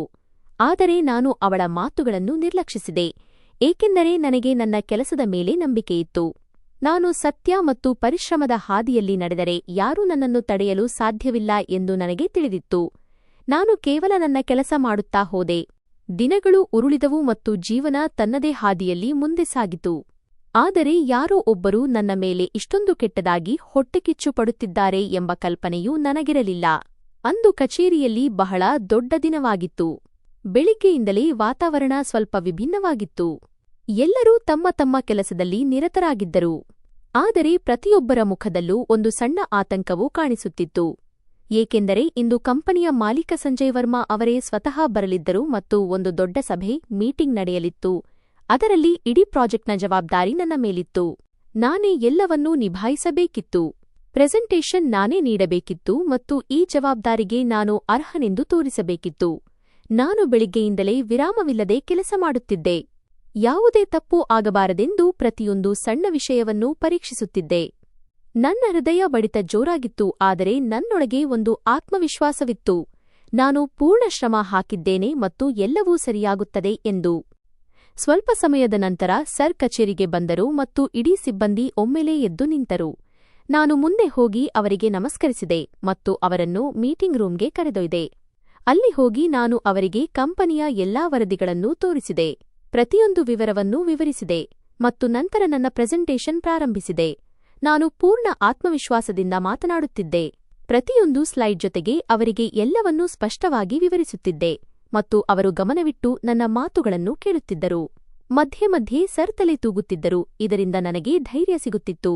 ಪ್ರೆಸೆಂಟೇಷನ್ ಮುಗಿದಾಗ ಕೆಲವು ಕ್ಷಣಗಳ ಕಾಲ ಆ ಕೊಠಡಿ ಸಂಪೂರ್ಣವಾಗಿ ಶಾಂತವಾಗಿತ್ತು ಮತ್ತು ನಂತರ ಅವರು ಮುಗುಳ್ನಕ್ಕೂ ಹೇಳಿದರು, ಬಹಳ ಅದ್ಭುತ ದೀಪಕ್, ನೀನು ಕಮಾಲ್ ಮಾಡಿದ್ದೀಯಾ. ನಿನ್ನ ಕೆಲಸದಲ್ಲಿ ನೀನು ಎಷ್ಟು ಪ್ರಾಮಾಣಿಕ ಮತ್ತು ಕಷ್ಟಪಟ್ಟು ಕೆಲಸ ಮಾಡುವವನು ಎಂಬುದು ಸ್ಪಷ್ಟವಾಗಿ ಕಾಣಿಸುತ್ತಿದೆ. ಕಥೆಯ ಈ ಭಾಗ ಇಲ್ಲಿಗೆ ಮುಕ್ತಾಯವಾಗುತ್ತದೆ. ದೀಪಕ್ನ ಈ ಯಶಸ್ಸು ಅವನ ಜೀವನದಲ್ಲಿ ಮುಂದೆ ಯಾವ ಹೊಸ ತಿರುವು ತರಲಿದೆ ಎಂದು ತಿಳಿಯಲು ನೀವು ಕುತೂಹಲದಿಂದಿದ್ದೀರಾ? ಇದನ್ನು ಕೇಳಿ ನನ್ನೊಳಗೆ ಸಂತೋಷದ ಅಲೆಯೊಂದು ಎದ್ದಿತು. ನಂತರ ಅವರು ಹೇಳಿದ್ದನ್ನು ಕೇಳಿ ನನಗೆ ನನ್ನ ಮೇಲೆ ನಂಬಿಕೆಯಾಗಲಿಲ್ಲ. ಅವರು ಹೇಳಿದರು, ಇಂದಿನಿಂದ ನೀನು ಈ ಕಂಪನಿಯ ಸಿಇಒ. ಇದನ್ನು ಕೇಳಿದ ಕೂಡಲೇ ನನ್ನ ಕಣ್ಣುಗಳು ತುಂಬಿ ಬಂದವು. ಏನು ಹೇಳಬೇಕೆಂದು ನನಗೆ ತಿಳಿಯುತ್ತಿರಲಿಲ್ಲ. ನಾನು ಕೇವಲ ಧನ್ಯವಾದ ಹೇಳಿ ಅವರ ಪಾದಗಳನ್ನು ಮುಟ್ಟಿದೆ. ನನ್ನ ಪಾಲಿಗೆ ಈ ಕ್ಷಣ ಒಂದು ಕನಸಿನಂತೆ ಇತ್ತು. ನಾನು ಒಂದು ಪುಟ್ಟ ಕೋಣೆಯಿಂದ ಇಲ್ಲಿಯವರೆಗೆ ತಲುಪಿದ್ದೆ ಮತ್ತು ಇಂದು ಇಷ್ಟು ದೊಡ್ಡ ಜವಾಬ್ದಾರಿ ನನಗೆ ಸಿಗುತ್ತಿತ್ತು. ಸಭೆ ಮುಗಿಯಿತು ಮತ್ತು ಸರ್ ಅಲ್ಲಿಂದ ಹೊರಟು ಹೋದರು. ಆದರೆ ಅವರು ಹೋದ ತಕ್ಷಣ ವಾತಾವರಣ ಬದಲಾಯಿತು. ಅಂಜಲಿ ಮೇಡಂ ನನ್ನ ಹತ್ತಿರ ಬಂದರು ಮತ್ತು ಅವರ ಮುಖ ನೋಡಿದಾಗಲೇ ಅವರಿಗೆ ಸಂತೋಷವಾಗಿಲ್ಲ ಎಂಬುದು ತಿಳಿಯುತ್ತಿತ್ತು. ಅವರು ವ್ಯಂಗ್ಯವಾಗಿ ಹೇಳಿದರು, ಮಿಸ್ಟರ್ ದೀಪಕ್, ನಿಮ್ಮ ಬಡ್ತಿಯಾಗಿದೆ. ಪ್ರಮೋಷನ್ ಎಂದರೆ ನೀವು ಹಾರಾಡಲು ಶುರುಮಾಡುತ್ತೀರಿ ಎಂದರ್ಥವಲ್ಲ. ನೆನಪಿರಲಿ, ನೀವು ಇನ್ನೂ ಈ ಕಂಪನಿಯಲ್ಲಿ ಕೆಲಸ ಮಾಡುತ್ತಿದ್ದೀರಿ ಮತ್ತು ಈ ಕಂಪನಿಯ ಒಡತಿ ನಾನು. ಆದ್ದರಿಂದ ನನಗಿಂತ ಮುಂದೆ ಹೋಗಲು ಪ್ರಯತ್ನಿಸಬೇಡಿ, ಇಲ್ಲದಿದ್ದರೆ ಅದು ಒಳ್ಳೆಯದಲ್ಲ. ಅವರು ನನಗೆ ನೇರವಾಗಿಯೇ ಬೆದರಿಕೆ ಹಾಕುತ್ತಿದ್ದರು. ಆದರೆ ಈ ಬಾರಿ ನಾನು ಸುಮ್ಮನಿರಲಿಲ್ಲ. ನಾನು ಅವರ ಕಣ್ಣುಗಳನ್ನು ನೇರವಾಗಿ ನೋಡಿ ಹೇಳಿದೆ, ಮೇಡಂ, ನಾನು ಕೇವಲ ನನ್ನ ಕೆಲಸವನ್ನು ಮಾಡುತ್ತೇನೆ ಮತ್ತು ಪ್ರಾಮಾಣಿಕವಾಗಿ ಮಾಡುತ್ತೇನೆ. ನಾನು ಯಾರ ದಾರಿಗೂ ಅಡ್ಡ ಬರುವುದಿಲ್ಲ ಮತ್ತು ಯಾರಿಗೂ ಹೆದರುವುದಿಲ್ಲ. ನಾನು ಏನೇ ಆಗಿದ್ದರೂ ಅದು ನನ್ನ ಪರಿಶ್ರಮದ ಕಾರಣದಿಂದ. ನನ್ನ ಮಾತು ಕೇಳಿ ಅವರು ಕೆಲವು ಕ್ಷಣ ಮೌನವಾಗಿದ್ದರು ಮತ್ತು ನಂತರ ಏನೂ ಹೇಳದೆ ಅಲ್ಲಿಂದ ಹೊರಟು ಹೋದರು. ಸಂಜೆ ನಾನು ಮನೆಗೆ ಬಂದಾಗ ನನ್ನ ಮುಖದಲ್ಲಿ ಸಂತೋಷ ಸ್ಪಷ್ಟವಾಗಿ ಕಾಣುತ್ತಿತ್ತು. ನಾನು ಕಂಪನಿಯ ಸಿಇಒ ಆಗಿರುವ ಸುದ್ದಿಯನ್ನು ನನ್ನ ಹೆಂಡತಿಗೆ ತಿಳಿಸಿದ ತಕ್ಷಣ ಅವಳು ಸಂತೋಷದಿಂದ ಕುಣಿದಾಡಿದಳು. ಅವಳ ಕಣ್ಣುಗಳಲ್ಲಿ ಹೆಮ್ಮೆಯಿತ್ತು ಮತ್ತು ಅವಳು ಪದೇ ಪದೇ ನನಗೆ ಶುಭಾಶಯ ತಿಳಿಸುತ್ತಿದ್ದಳು. ಆಗಲೇ ನನ್ನ ಮಗ ಆರವ್, ಈಗ ಅವನಿಗೆ 5 ವರ್ಷ ಓಡುತ್ತಾ ನನ್ನ ಹತ್ತಿರ ಬಂದು ನನ್ನನ್ನು ತಬ್ಬಿಕೊಂಡನು ಮತ್ತು ಹೇಳಿದನು, ಡ್ಯಾಡಿ, ಇವತ್ತು ನೀವು ಯಾಕೆ ಇಷ್ಟು ತಡವಾಗಿ ಬಂದಿರಿ? ನಾನು ಎಷ್ಟು ಹೊತ್ತಿನಿಂದ ನಿಮಗಾಗಿ ಕಾಯುತ್ತಿದ್ದೆ ಗೊತ್ತಾ? ನಾನು ಅವನನ್ನು ಎತ್ತಿಕೊಂಡು ಪ್ರೀತಿಯಿಂದ ಹೇಳಿದೆ, ಇವತ್ತು ಡ್ಯಾಡಿಗೆ ಸ್ವಲ್ಪ ಹೆಚ್ಚು ಕೆಲಸ ಇತ್ತು ಮತ್ತು ಇವತ್ತು ಡ್ಯಾಡಿಗೆ ಬಡ್ತಿ ಸಿಕ್ಕಿದೆ. ಅವನಿಗೆ ನನ್ನ ಮಾತು ಪೂರ್ತಿ ಅರ್ಥವಾಗಲಿಲ್ಲ. ಆದರೆ ನನ್ನ ಸಂತೋಷ ಕಂಡು ಅವನೇ ನಗಲಾರಂಭಿಸಿದನು. ಆಗಲೇ ಹಠಾತ್ತಾಗಿ ನನ್ನ ಹೆಂಡತಿಗೆ ತಲೆಸುತ್ತು ಬಂತು ಮತ್ತು ಅವಳು ಬೀಳತೊಡಗಿದಳು. ನಾನು ಗಾಬರಿಯಾಗಿ ತಕ್ಷಣ ಅವಳನ್ನು ಆಸ್ಪತ್ರೆಗೆ ಕರೆದೊಯ್ದೆ. ಅಲ್ಲಿ ವೈದ್ಯರು ಅವಳನ್ನು ಪರೀಕ್ಷಿಸಿದರು ಮತ್ತು ನಂತರ ಮುಗುಳ್ನಕ್ಕು ಹೇಳಿದರು, ಅಭಿನಂದನೆಗಳು, ನಿಮ್ಮ ಪತ್ನಿ ತಾಯಿಯಾಗಲಿದ್ದಾರೆ. ಇದನ್ನು ಕೇಳಿದ ತಕ್ಷಣ ನನ್ನ ಸಂತೋಷಕ್ಕೆ ಪಾರವೇ ಇಲ್ಲದಂತಾಯಿತು. ಭಗವಂತನೇ ನನ್ನ ಮಡಿಲನ್ನು ಸುಖಗಳಿಂದ ತುಂಬಿಸಿದಂತೆ ಅನ್ನಿಸಿತು. ನಾನು ಪದೇ ಪದೇ ವೈದ್ಯರಿಗೆ ಧನ್ಯವಾದ ಹೇಳುತ್ತಿದ್ದೆ. ನನ್ನ ಹೆಂಡತಿಯೂ ನಗುತ್ತಿದ್ದಳು ಮತ್ತು ಆರವ್ ಎಷ್ಟು ಸಂತೋಷವಾಗಿದ್ದನೆಂದರೆ ನನಗೆ ಒಬ್ಬಳು ತಂಗಿ ಬೇಕು ಎಂದು ಪದೇ ಪದೇ ಹೇಳುತ್ತಿದ್ದನು. ಸಮಯ ನಿಧಾನವಾಗಿ ಕಳೆಯಿತು ಮತ್ತು ಒಂದು ದಿನ ನಮ್ಮ ಮನೆಯಲ್ಲಿ ಒಬ್ಬಳು ಮಗಳು ಜನಿಸಿದಳು. ನಾನು ಮೊದಲ ಬಾರಿ ಅವಳನ್ನು ಎತ್ತಿಕೊಂಡಾಗ ನನ್ನ ಕಣ್ಣುಗಳಲ್ಲಿ ನೀರು ಬಂದವು. ಇಬ್ಬರು ಮಕ್ಕಳನ್ನು ನೋಡುತ್ತಾ ನಾನು ಎಷ್ಟು ಅದೃಷ್ಟವಂತ ಎಂದು ಯೋಚಿಸುತ್ತಿದ್ದೆ. ನಾನು ಎಂದಿಗೂ ಇಬ್ಬರ ನಡುವೆ ಯಾವುದೇ ವ್ಯತ್ಯಾಸ ಮಾಡಲಿಲ್ಲ. ಆರವ್ ನನ್ನ ಹೃದಯಕ್ಕೆ ತುಂಬಾ ಹತ್ತಿರವಾಗಿದ್ದನು ಮತ್ತು ನನ್ನ ಪುಟ್ಟ ಮಗಳು ಕೂಡ ನನ್ನ ಪ್ರಾಣವಾಗಿದ್ದಳು. ನನ್ನ ಹೆಂಡತಿಯೂ ಇಬ್ಬರನ್ನೂ ಸಮಾನವಾಗಿ ಪ್ರೀತಿಸುತ್ತಿದ್ದಳು. ನಮ್ಮ ಕುಟುಂಬ ಈಗ ಪೂರ್ಣವಾಗಿತ್ತು. ಸ್ವಲ್ಪ ಸಮಯದ ನಂತರ ನಾನು ಒಂದು ದೊಡ್ಡ ಸೊಸೈಟಿಯಲ್ಲಿ ನನ್ನ ಸ್ವಂತ ಫ್ಲ್ಯಾಟ್ ಖರೀದಿಸಿದೆ.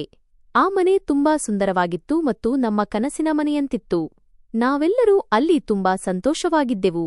ಒಂದು ದಿನ ಹಠಾತ್ತಾಗಿ ನನ್ನ ಇಬ್ಬರು ದೊಡ್ಡಣ್ಣಂದಿರು ನನ್ನ ಮನೆಗೆ ಬಂದರು. ಅವರು ಸುತ್ತಲೂ ನೋಡಿ ಹೇಳಿದರು, ವಾಹ್ ದೀಪಕ್, ನೀನು ತುಂಬಾ ಪ್ರಗತಿ ಮಾಡಿದ್ದೀಯಾ, ನಮ್ಮನ್ನೇ ಮರೆತು ಬಿಟ್ಟೆಯಾ?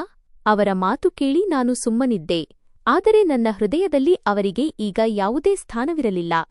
ನಾನು ನೇರವಾಗಿ ಅವರ ಕಣ್ಣುಗಳನ್ನು ನೋಡಿ ಹೇಳಿದೆ, ಇದೆಲ್ಲವೂ ನನ್ನ ಪರಿಶ್ರಮದ ಫಲ. ನೀವು ನನ್ನನ್ನು ಮನೆಯಿಂದ ಹೊರಹಾಕಿದ್ದಿರಿ. ಆಗ ನಾನು ರಸ್ತೆಯಲ್ಲಿದ್ದೆ ಮತ್ತು ಇಂದು ಇಲ್ಲಿದ್ದೇನೆ ಎಂದರೆ ಅದು ಕೇವಲ ನನ್ನ ಶ್ರಮದಿಂದ. ಈಗ ನೀವು ಇಲ್ಲಿಗೆ ಏಕೆ ಬಂದಿದ್ದೀರಿ? ನನ್ನ ಮಾತು ಕೇಳಿ ಅವರಿಗೆ ಮುಜುಗರವಾಯಿತು ಮತ್ತು ಅವರು ಹೇಳಿದರು, ಹಾಗೆನ್ನಬೇಡ ದೀಪಕ್, ನಾವು ನಿನ್ನ ಅಣ್ಣಂದಿರು. ನಾನು ಕಠಿಣ ಧ್ವನಿಯಲ್ಲಿ ಹೇಳಿದೆ, ನನಗೆ ಯಾವುದೇ ಅಣ್ಣಂದಿರಿಲ್ಲ. ನನಗೆ ಯಾರ ಅವಶ್ಯಕತೆ ತುಂಬಾ ಇತ್ತೋ ಆ ಸಮಯದಲ್ಲಿ ನನ್ನನ್ನು ಬಿಟ್ಟು ಹೋದವರು ನನ್ನ ಅಣ್ಣಂದಿರಲ್ಲ. ನನ್ನ ಮಾತು ಕೇಳಿ ಅವರು ನಗಲಾರಂಭಿಸಿದರು. ನನ್ನ ಮಾತು ಅವರಿಗೆ ಹಾಸ್ಯದಂತೆ ಅನ್ನಿಸುತ್ತಿತ್ತು. ಆದರೆ ನಾನು ಒಳಗಿನಿಂದ ತುಂಬಾ ಗಟ್ಟಿಯಾಗಿದ್ದೆ. ಈಗ ನಾನು ಯಾರನ್ನೂ ನಂಬುತ್ತಿರಲಿಲ್ಲ ಮತ್ತು ಯಾವುದೇ ಸಂಬಂಧದಿಂದ ನನಗೆ ಯಾವುದೇ ನಿರೀಕ್ಷೆಯಿರಲಿಲ್ಲ. ನಾನು ನನ್ನ ಹೆಂಡತಿ ಮತ್ತು ಮಕ್ಕಳೊಂದಿಗೆ ಸಂತೋಷವಾಗಿದ್ದೆ ಮತ್ತು ಅದೇ ನನ್ನ ನಿಜವಾದ ಪ್ರಪಂಚವಾಗಿತ್ತು. ನಾನು ಈಗ ಪ್ರತಿದಿನ ಬೆಳಿಗ್ಗೆ ಬೇಗ ಏಳುತ್ತಿದ್ದೆ ಮತ್ತು ಸಮಯ ವ್ಯರ್ಥ ಮಾಡದೆ ನೇರವಾಗಿ ಕಚೇರಿಗೆ ಹೊರಡುತ್ತಿದ್ದೆ. ನನ್ನ ಇಡೀ ಜಗತ್ತು ಈಗ ಕೆಲಸದ ಸುತ್ತಲೇ ತಿರುಗತೊಡಗಿತು. ನನಗಾಗಿ ಸಮಯ ಸಿಗುತ್ತಿರಲಿಲ್ಲ ಮತ್ತು ಮನೆಯವರಿಗೂ ಸಮಯ ಕೊಡಲಾಗುತ್ತಿರಲಿಲ್ಲ. ಆದರೆ ಈ ಬಗ್ಗೆ ನನಗೆ ಯಾವುದೇ ಬೇಸರವಿರಲಿಲ್ಲ, ಏಕೆಂದರೆ ನಾನು ಮಾಡುತ್ತಿರುವುದೆಲ್ಲವೂ ನನ್ನ ಕುಟುಂಬಕ್ಕಾಗಿ ಎಂದು ನನಗೆ ತಿಳಿದಿತ್ತು. ನನ್ನ ಹೆಂಡತಿ ಮತ್ತು ಇಬ್ಬರು ಮಕ್ಕಳು ಎಲ್ಲ ತರದ ಸುಖಗಳನ್ನು ಪಡೆಯಲಿ ಎಂದು ನಾನು ಬಯಸಿದ್ದೆ. ಅವರಿಗೆ ಯಾವುದರ ಕೊರತೆಯೂ ಆಗಬಾರದೆಂದು ನಾನು ಹಗಲಿರುಳು ಶ್ರಮಿಸುತ್ತಿದ್ದೆ. ಕಚೇರಿಗೆ ತಲುಪಿದ ತಕ್ಷಣ ಕೆಲಸದಲ್ಲಿ ಮುಳುಗಿ ಹೋಗುತ್ತಿದ್ದೆ ಮತ್ತು ಸಂಜೆ ಯಾವಾಗ ಆಗುತ್ತಿತ್ತು ಎಂಬುದು ನನಗೆ ತಿಳಿಯುತ್ತಲೇ ಇರಲಿಲ್ಲ. ನಾನು ಪ್ರತಿಯೊಂದು ಕೆಲಸವನ್ನೂ ಬಹಳ ಗಮನವಿಟ್ಟು ಮಾಡುತ್ತಿದ್ದೆ. ಪ್ರತಿಯೊಂದು ಫೈಲನ್ನು ನಾನೇ ಸ್ವತಃ ನೋಡುತ್ತಿದ್ದೆ. ಪ್ರತಿಯೊಂದು ಸಣ್ಣ ವಿಷಯವನ್ನೂ ಅರ್ಥಮಾಡಿಕೊಳ್ಳುತ್ತಿದ್ದೆ, ಏಕೆಂದರೆ ನನ್ನಿಂದಾಗಿ ಕಂಪನಿಗೆ ಯಾವುದೇ ರೀತಿಯ ನಷ್ಟವಾಗಬಾರದೆಂದು ನಾನು ಬಯಸಿದ್ದೆ. ನನಗೆ ನನ್ನ ಪ್ರಾಮಾಣಿಕತೆಯೇ ಎಲ್ಲಕ್ಕಿಂತ ದೊಡ್ಡ ವಿಷಯವಾಗಿತ್ತು ಮತ್ತು ಅದರ ಸಹಾಯದಿಂದಲೇ ನಾನು ಮುನ್ನಡೆಯುತ್ತಿದ್ದೆ. ಆದರೆ ಅದೇ ಕಚೇರಿಯಲ್ಲಿ ಯಾರೋ ಒಬ್ಬರು ನನ್ನ ಈ ಶ್ರಮ ಮತ್ತು ಪ್ರಗತಿಯನ್ನು ಕಂಡು ಅಸೂಯೆಪಡುತ್ತಿದ್ದಾರೆ ಮತ್ತು ನನ್ನ ವಿರುದ್ಧ ನಿಧಾನವಾಗಿ ಒಂದು ದೊಡ್ಡ ಸಂಚು ರೂಪಿಸುತ್ತಿದ್ದಾರೆ ಎಂಬುದು ನನಗೆ ಸ್ವಲ್ಪವೂ ತಿಳಿದಿರಲಿಲ್ಲ. ಅಂಜಲಿ ಮೇಡಂ ಹೊರಗಿನಿಂದ ನೋಡಲು ಬಹಳ ಶಾಂತವಾಗಿ ಮತ್ತು ಸಭ್ಯವಾಗಿ ಕಂಡರು. ಕಳೆದ 1 ವರ್ಷದಿಂದ ಒಳಗೊಳಗೆ ಅವರು ನನ್ನನ್ನು ಬಹಳ ಸೂಕ್ಷ್ಮವಾಗಿ ಗಮನಿಸುತ್ತಿದ್ದರು. ನನ್ನ ಪ್ರತಿಯೊಂದು ಹೆಜ್ಜೆಯ ಮೇಲೆ ಕಣ್ಣಿಟ್ಟಿದ್ದರು. ಅವರಿಗೆ ನನ್ನ ಯಶಸ್ಸು ಸ್ವಲ್ಪವೂ ಇಷ್ಟವಿರಲಿಲ್ಲ. ನಾನು ಇದೇ ರೀತಿ ಮುಂದುವರಿಯುತ್ತಾ ಹೋದರೆ ಒಂದು ದಿನ ಇಡೀ ಕಚೇರಿ ನನ್ನ ಕೈಗೆ ಬರುತ್ತದೆ ಮತ್ತು ನಾನು ಸಂಜಯ್ ವರ್ಮಾ ಅವರ ಅತ್ಯಂತ ನಂಬಿಕಸ್ಥ ವ್ಯಕ್ತಿಯಾಗುತ್ತೇನೆ ಎಂದು ಅವರಿಗೆ ಅನ್ನಿಸುತ್ತಿತ್ತು ಮತ್ತು ಇದೇ ವಿಷಯ ಅವರನ್ನು ಎಲ್ಲಕ್ಕಿಂತ ಹೆಚ್ಚು ಕಾಡುತ್ತಿತ್ತು. ಯಾರೂ ಕೂಡ ತಮಗಿಂತ ಮುಂದೆ ಹೋಗಬಾರದೆಂದು ಅವರು ಬಯಸುತ್ತಿದ್ದರು, ಅದರಲ್ಲೂ ಮುಖ್ಯವಾಗಿ ನಾನು. ಹಾಗಾಗಿಯೇ ಅವರು ನನ್ನ ವಿರುದ್ಧ ಅಂತಹ ಕುತಂತ್ರಗಳನ್ನು ಮಾಡುತ್ತಿದ್ದರು. ಅದರ ಬಗ್ಗೆ ನನಗೆ ಸ್ವಲ್ಪವೂ ಕಲ್ಪನೆಯಿರಲಿಲ್ಲ. ನಾನು ಕೇವಲ ನನ್ನ ಕೆಲಸದಲ್ಲಿ ಮಗ್ನನಾಗಿದ್ದೆ ಮತ್ತು ಎಲ್ಲವೂ ಸರಿಯಾಗಿ ನಡೆಯುತ್ತಿದೆ ಎಂದು ನನಗೆ ಅನ್ನಿಸುತ್ತಿತ್ತು. ಅದೇ ಸಮಯದಲ್ಲಿ ನಮ್ಮ ಕಂಪನಿಯ ಒಂದು ದೊಡ್ಡ ವ್ಯವಹಾರವು ಡೀಲ್ ಮತ್ತೊಂದು ಕಂಪನಿಯೊಂದಿಗೆ ನಡೆಯಬೇಕಿತ್ತು ಮತ್ತು ಈ ಡೀಲ್ನ ಸಂಪೂರ್ಣ ಜವಾಬ್ದಾರಿ ನನ್ನ ಮೇಲಿತ್ತು. ಇದು ನನ್ನ ವೃತ್ತಿಜೀವನದ ಅತಿದೊಡ್ಡ ಅವಕಾಶವಾಗಿತ್ತು. ಈ ಡೀಲ್ ಸರಿಯಾಗಿ ನಡೆದರೆ ನನ್ನ ಶ್ರಮಕ್ಕೆ ಇನ್ನೂ ಹೆಚ್ಚಿನ ಫಲ ಸಿಗುತ್ತದೆ ಎಂದು ನನಗೆ ತಿಳಿದಿತ್ತು. ಆದ್ದರಿಂದ ನಾನು ಹಗಲಿರುಳು ಅದೇ ಕೆಲಸದಲ್ಲಿ ತೊಡಗಿಸಿಕೊಂಡಿದ್ದೆ. ನಾನು ಕಚೇರಿಯಲ್ಲಿ ತಡರಾತ್ರಿಯವರೆಗೆ ಇರುತ್ತಿದ್ದೆ. ಮನೆಗೆ ಹೋದ ಮೇಲೂ ಫೈಲ್ಗಳನ್ನು ನೋಡುತ್ತಿದ್ದೆ. ಯಾವುದೇ ತಪ್ಪು ಉಳಿಯಬಾರದೆಂದು ಪ್ರತಿಯೊಂದು ಸಣ್ಣ ದೊಡ್ಡ ವಿಷಯವನ್ನು ನಾನೇ ಪರಿಶೀಲಿಸುತ್ತಿದ್ದೆ. ಈ ಡೀಲ್ನಲ್ಲಿ ಕಂಪನಿಯ ಮಾಲೀಕ ಸಂಜಯ್ ವರ್ಮಾ ಅವರು ಕೂಡ ಸ್ವತಃ ಭಾಗವಹಿಸಲಿದ್ದರು. ಆದ್ದರಿಂದಲೇ ಎಲ್ಲವೂ ಸರಿಯಾಗಿರುವುದು ಬಹಳ ಮುಖ್ಯವಾಗಿತ್ತು. ಆ ದಿನ ಬಂದಾಗ ನನಗೆ ಸ್ವಲ್ಪ ಗಾಬರಿಯಾಗಿತ್ತು. ಆದರೆ ನನ್ನ ಕಡೆಯಿಂದ ನಾನು ಯಾವುದೇ ಕೊರತೆ ಮಾಡಿಲ್ಲ ಎಂಬ ಆತ್ಮವಿಶ್ವಾಸ ನನ್ನೊಳಗೆ ಇತ್ತು. ಸಭೆ ಮೀಟಿಂಗ್ ಆರಂಭವಾಯಿತು. ನಾನು ಪೂರ್ಣ ತಯಾರಿಯೊಂದಿಗೆ ಎಲ್ಲವನ್ನೂ ಪ್ರಸ್ತುತಪಡಿಸಿದೆ. ಎದುರಿನ ಕಂಪನಿಯ ಜನರು ಕೂಡ ಬಹಳ ಪ್ರಭಾವಿತರಾದರು ಮತ್ತು ಕೊನೆಗೂ ಆ ಡೀಲ್ ಅಂತಿಮವಾಯಿತು. ಆ ಕ್ಷಣದಲ್ಲಿ ನನ್ನ ಸಂತೋಷಕ್ಕೆ ಪಾರವೇ ಇರಲಿಲ್ಲ. ನನ್ನೆಲ್ಲ ಶ್ರಮ ಯಶಸ್ವಿಯಾಯಿತು ಎಂದು ನನಗೆ ಅನ್ನಿಸಿತು. ಎಲ್ಲವೂ ಸರಿಯಾಗಿ ನಡೆಯುತ್ತಿತ್ತು ಮತ್ತು ಮತ್ತೊಂದು ಕಂಪನಿಯಿಂದ ಬರಬೇಕಿದ್ದ ದೊಡ್ಡ ಮೊತ್ತದ ಹಣ ನೇರವಾಗಿ ಸಂಜಯ್ ವರ್ಮಾ ಅವರ ಖಾತೆಗೆ ವರ್ಗಾವಣೆಯಾಗಬೇಕಿತ್ತು. ಕಚೇರಿಯಲ್ಲಿ ಎಲ್ಲರೂ ಸಂತೋಷವಾಗಿದ್ದರು ಮತ್ತು ನನಗೂ ಸಾಕಷ್ಟು ಪ್ರಶಂಸೆ ಸಿಗುತ್ತಿತ್ತು. ಆದರೆ ಈ ಸಂತೋಷ ನನಗಾಗಿ ಒಂದು ಚಂಡಮಾರುತವನ್ನೇ ತರಲಿದೆ ಎಂದು ನನಗೆ ತಿಳಿದಿರಲಿಲ್ಲ. ಅಂದು ಸಂಜೆ ನಾನು ಮನೆಗೆ ಮರಳಿದಾಗ ನನ್ನ ಮುಖದಲ್ಲಿ ಸುಸ್ತು ಇತ್ತು ನಿಜ, ಆದರೆ ಮನಸ್ಸಿನಲ್ಲಿ ಒಂದು ನೆಮ್ಮದಿ ಇತ್ತು. ನಾನು ಮನೆಗೆ ಹೋದ ತಕ್ಷಣ ನನ್ನ ಪುಟ್ಟ ಮಗಳು ಓಡುತ್ತಾ ನನ್ನ ಬಳಿ ಬಂದು ನನ್ನನ್ನು ಅಪ್ಪಿಕೊಂಡಳು.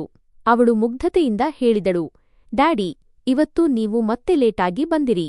ನಾನು ಎಷ್ಟೋ ಹೊತ್ತಿನಿಂದ ನಿಮಗಾಗಿ ಕಾಯುತ್ತಿದ್ದೆ. ನಾವು ಯಾವಾಗ ಹೊರಗೆ ಸುತ್ತಾಡಲು ಹೋಗುತ್ತೇವೆ? ಅವಳ ಈ ಮಾತುಗಳನ್ನು ಕೇಳಿ ನಾನು ಕೆಲವು ಕ್ಷಣಗಳ ಕಾಲ ಮೌನವಾದೆ.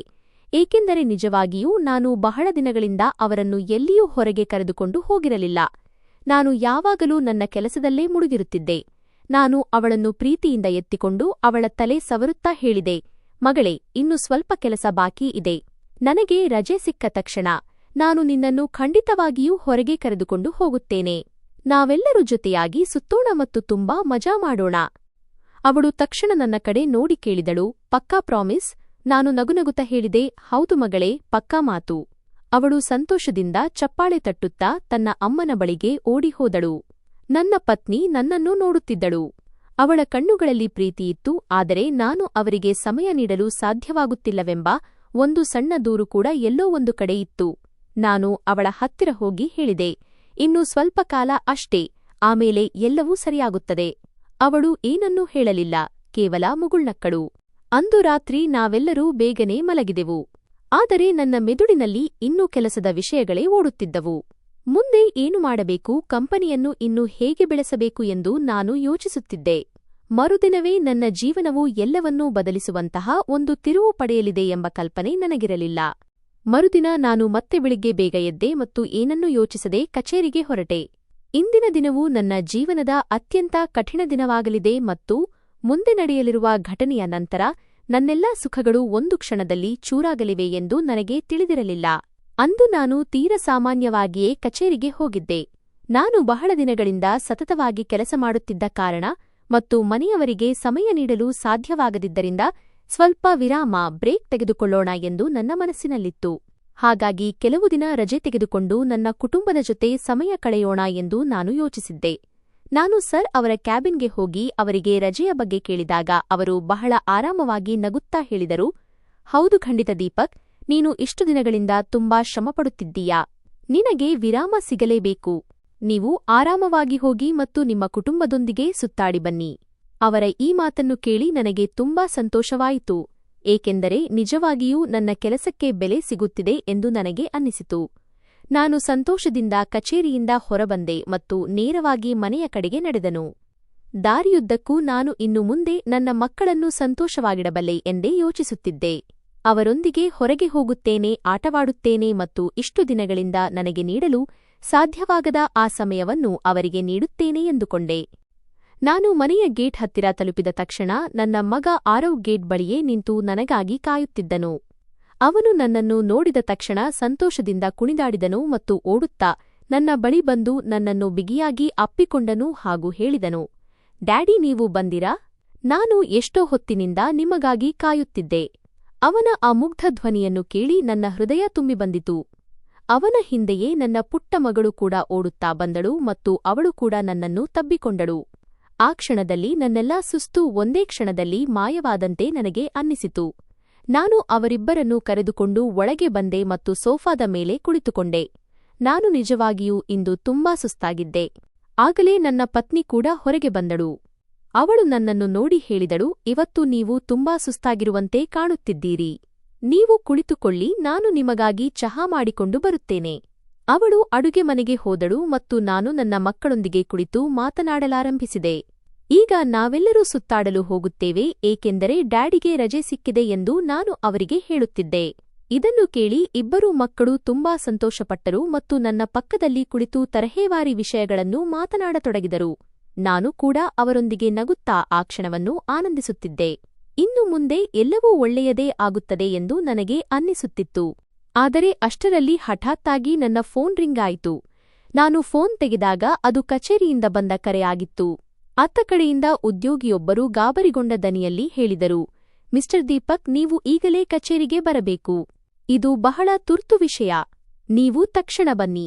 ಅವನ ಧ್ವನಿ ಕೇಳಿ ನಾನು ಸ್ವಲ್ಪ ಗಾಬರಿಯಾದೆ, ಏಕೆಂದರೆ ಸ್ವಲ್ಪ ಸಮಯದ ಹಿಂದೆಯಷ್ಟೇ ನಾನು ರಜೆ ಪಡೆದಿದ್ದೆ.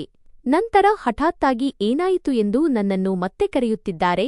ನನ್ನ ಮನಸ್ಸಿನಲ್ಲಿ ಹಲವಾರು ಪ್ರಶ್ನೆಗಳು ಮೂಡತೊಡಗಿದವು.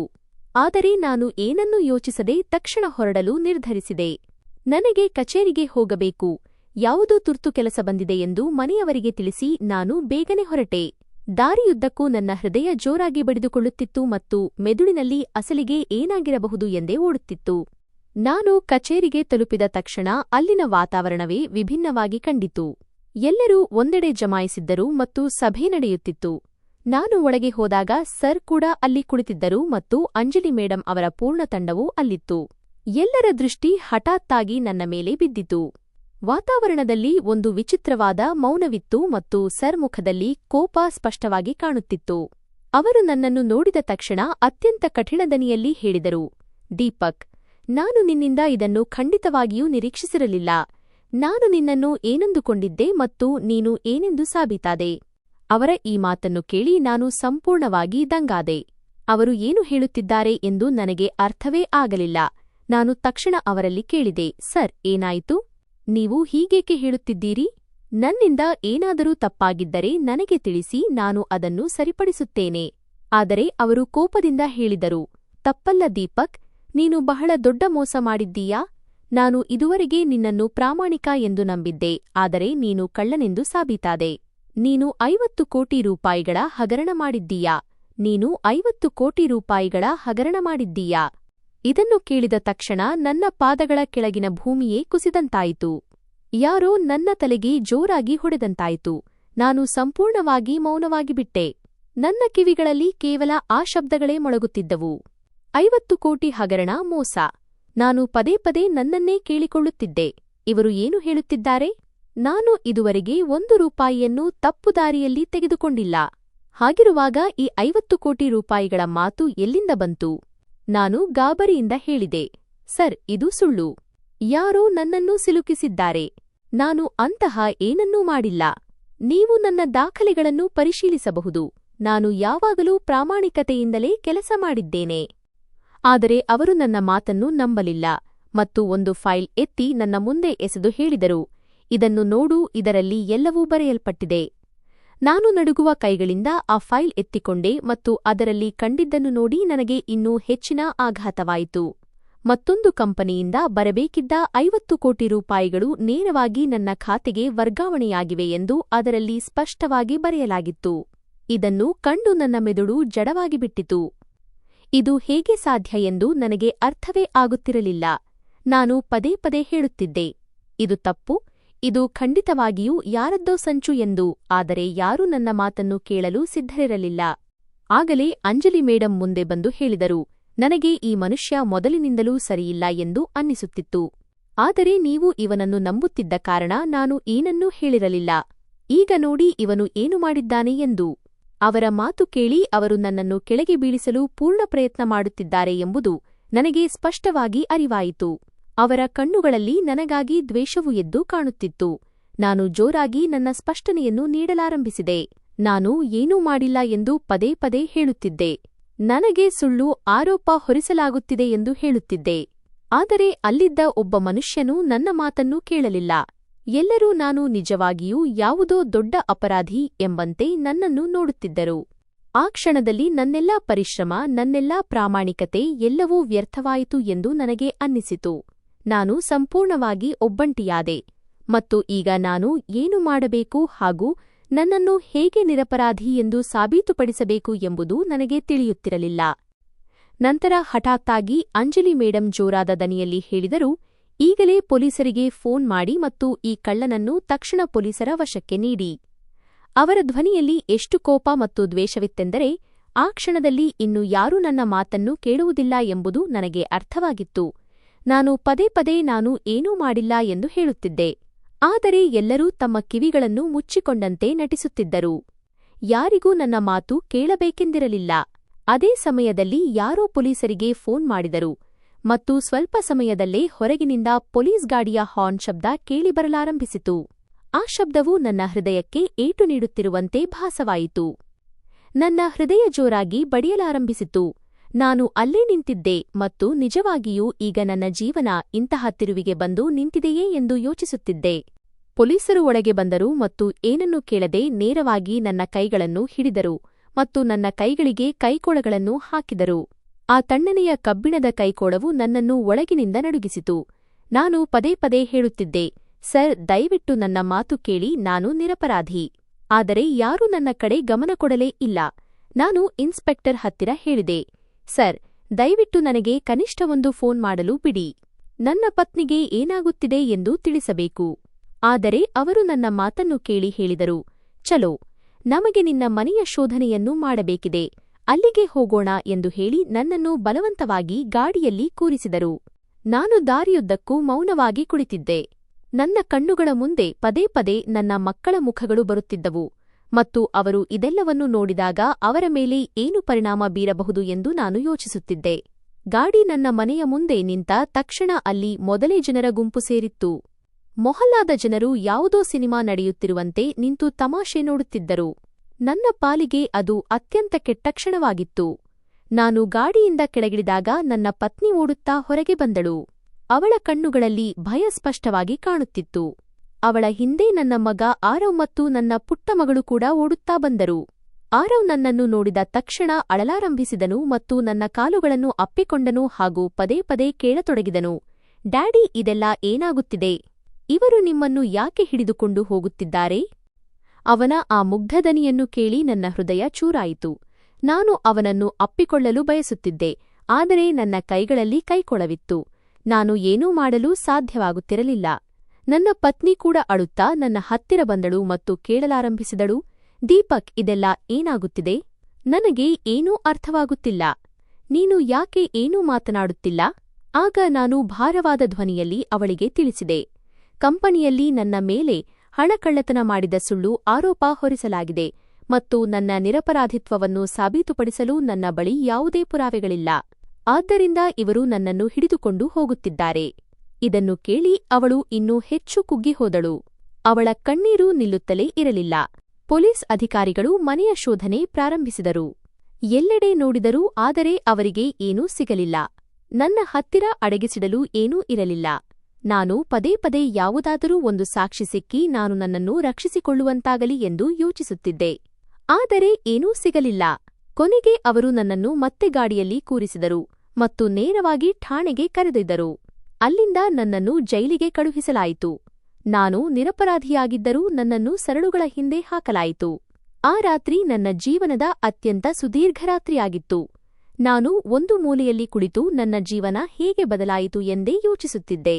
ಕೇವಲ ಕೆಲವು ಗಂಟೆಗಳಲ್ಲಿ ನಾನು ಒಬ್ಬ ಗೌರವಾನ್ವಿತ ವ್ಯಕ್ತಿಯಿಂದ ಒಬ್ಬ ಆರೋಪಿಯಾಗಿ ಬದಲಾಗಿದ್ದೆ. ದಿನಗಳು ನಿಧಾನವಾಗಿ ಕಳೆಯಲಾರಂಭಿಸಿದವು. ನಾನು ಜೈಲಿನಲ್ಲಿದ್ದೆ ಮತ್ತು ಪ್ರತಿದಿನವೂ ನನಗೆ ಒಂದು ಶಿಕ್ಷೆಯಂತೆ ಅನ್ನಿಸುತ್ತಿತ್ತು.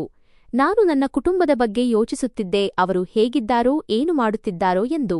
ಕೆಲವು ದಿನಗಳ ನಂತರ ಒಂದು ದಿನ ಹವಾಲ್ದಾರ್ ನನ್ನ ಬಳಿ ಬಂದು ಹೇಳಿದನು, ನಿನ್ನನ್ನು ಭೇಟಿ ಮಾಡಲು ಯಾರೋ ಬಂದಿದ್ದಾರೆ.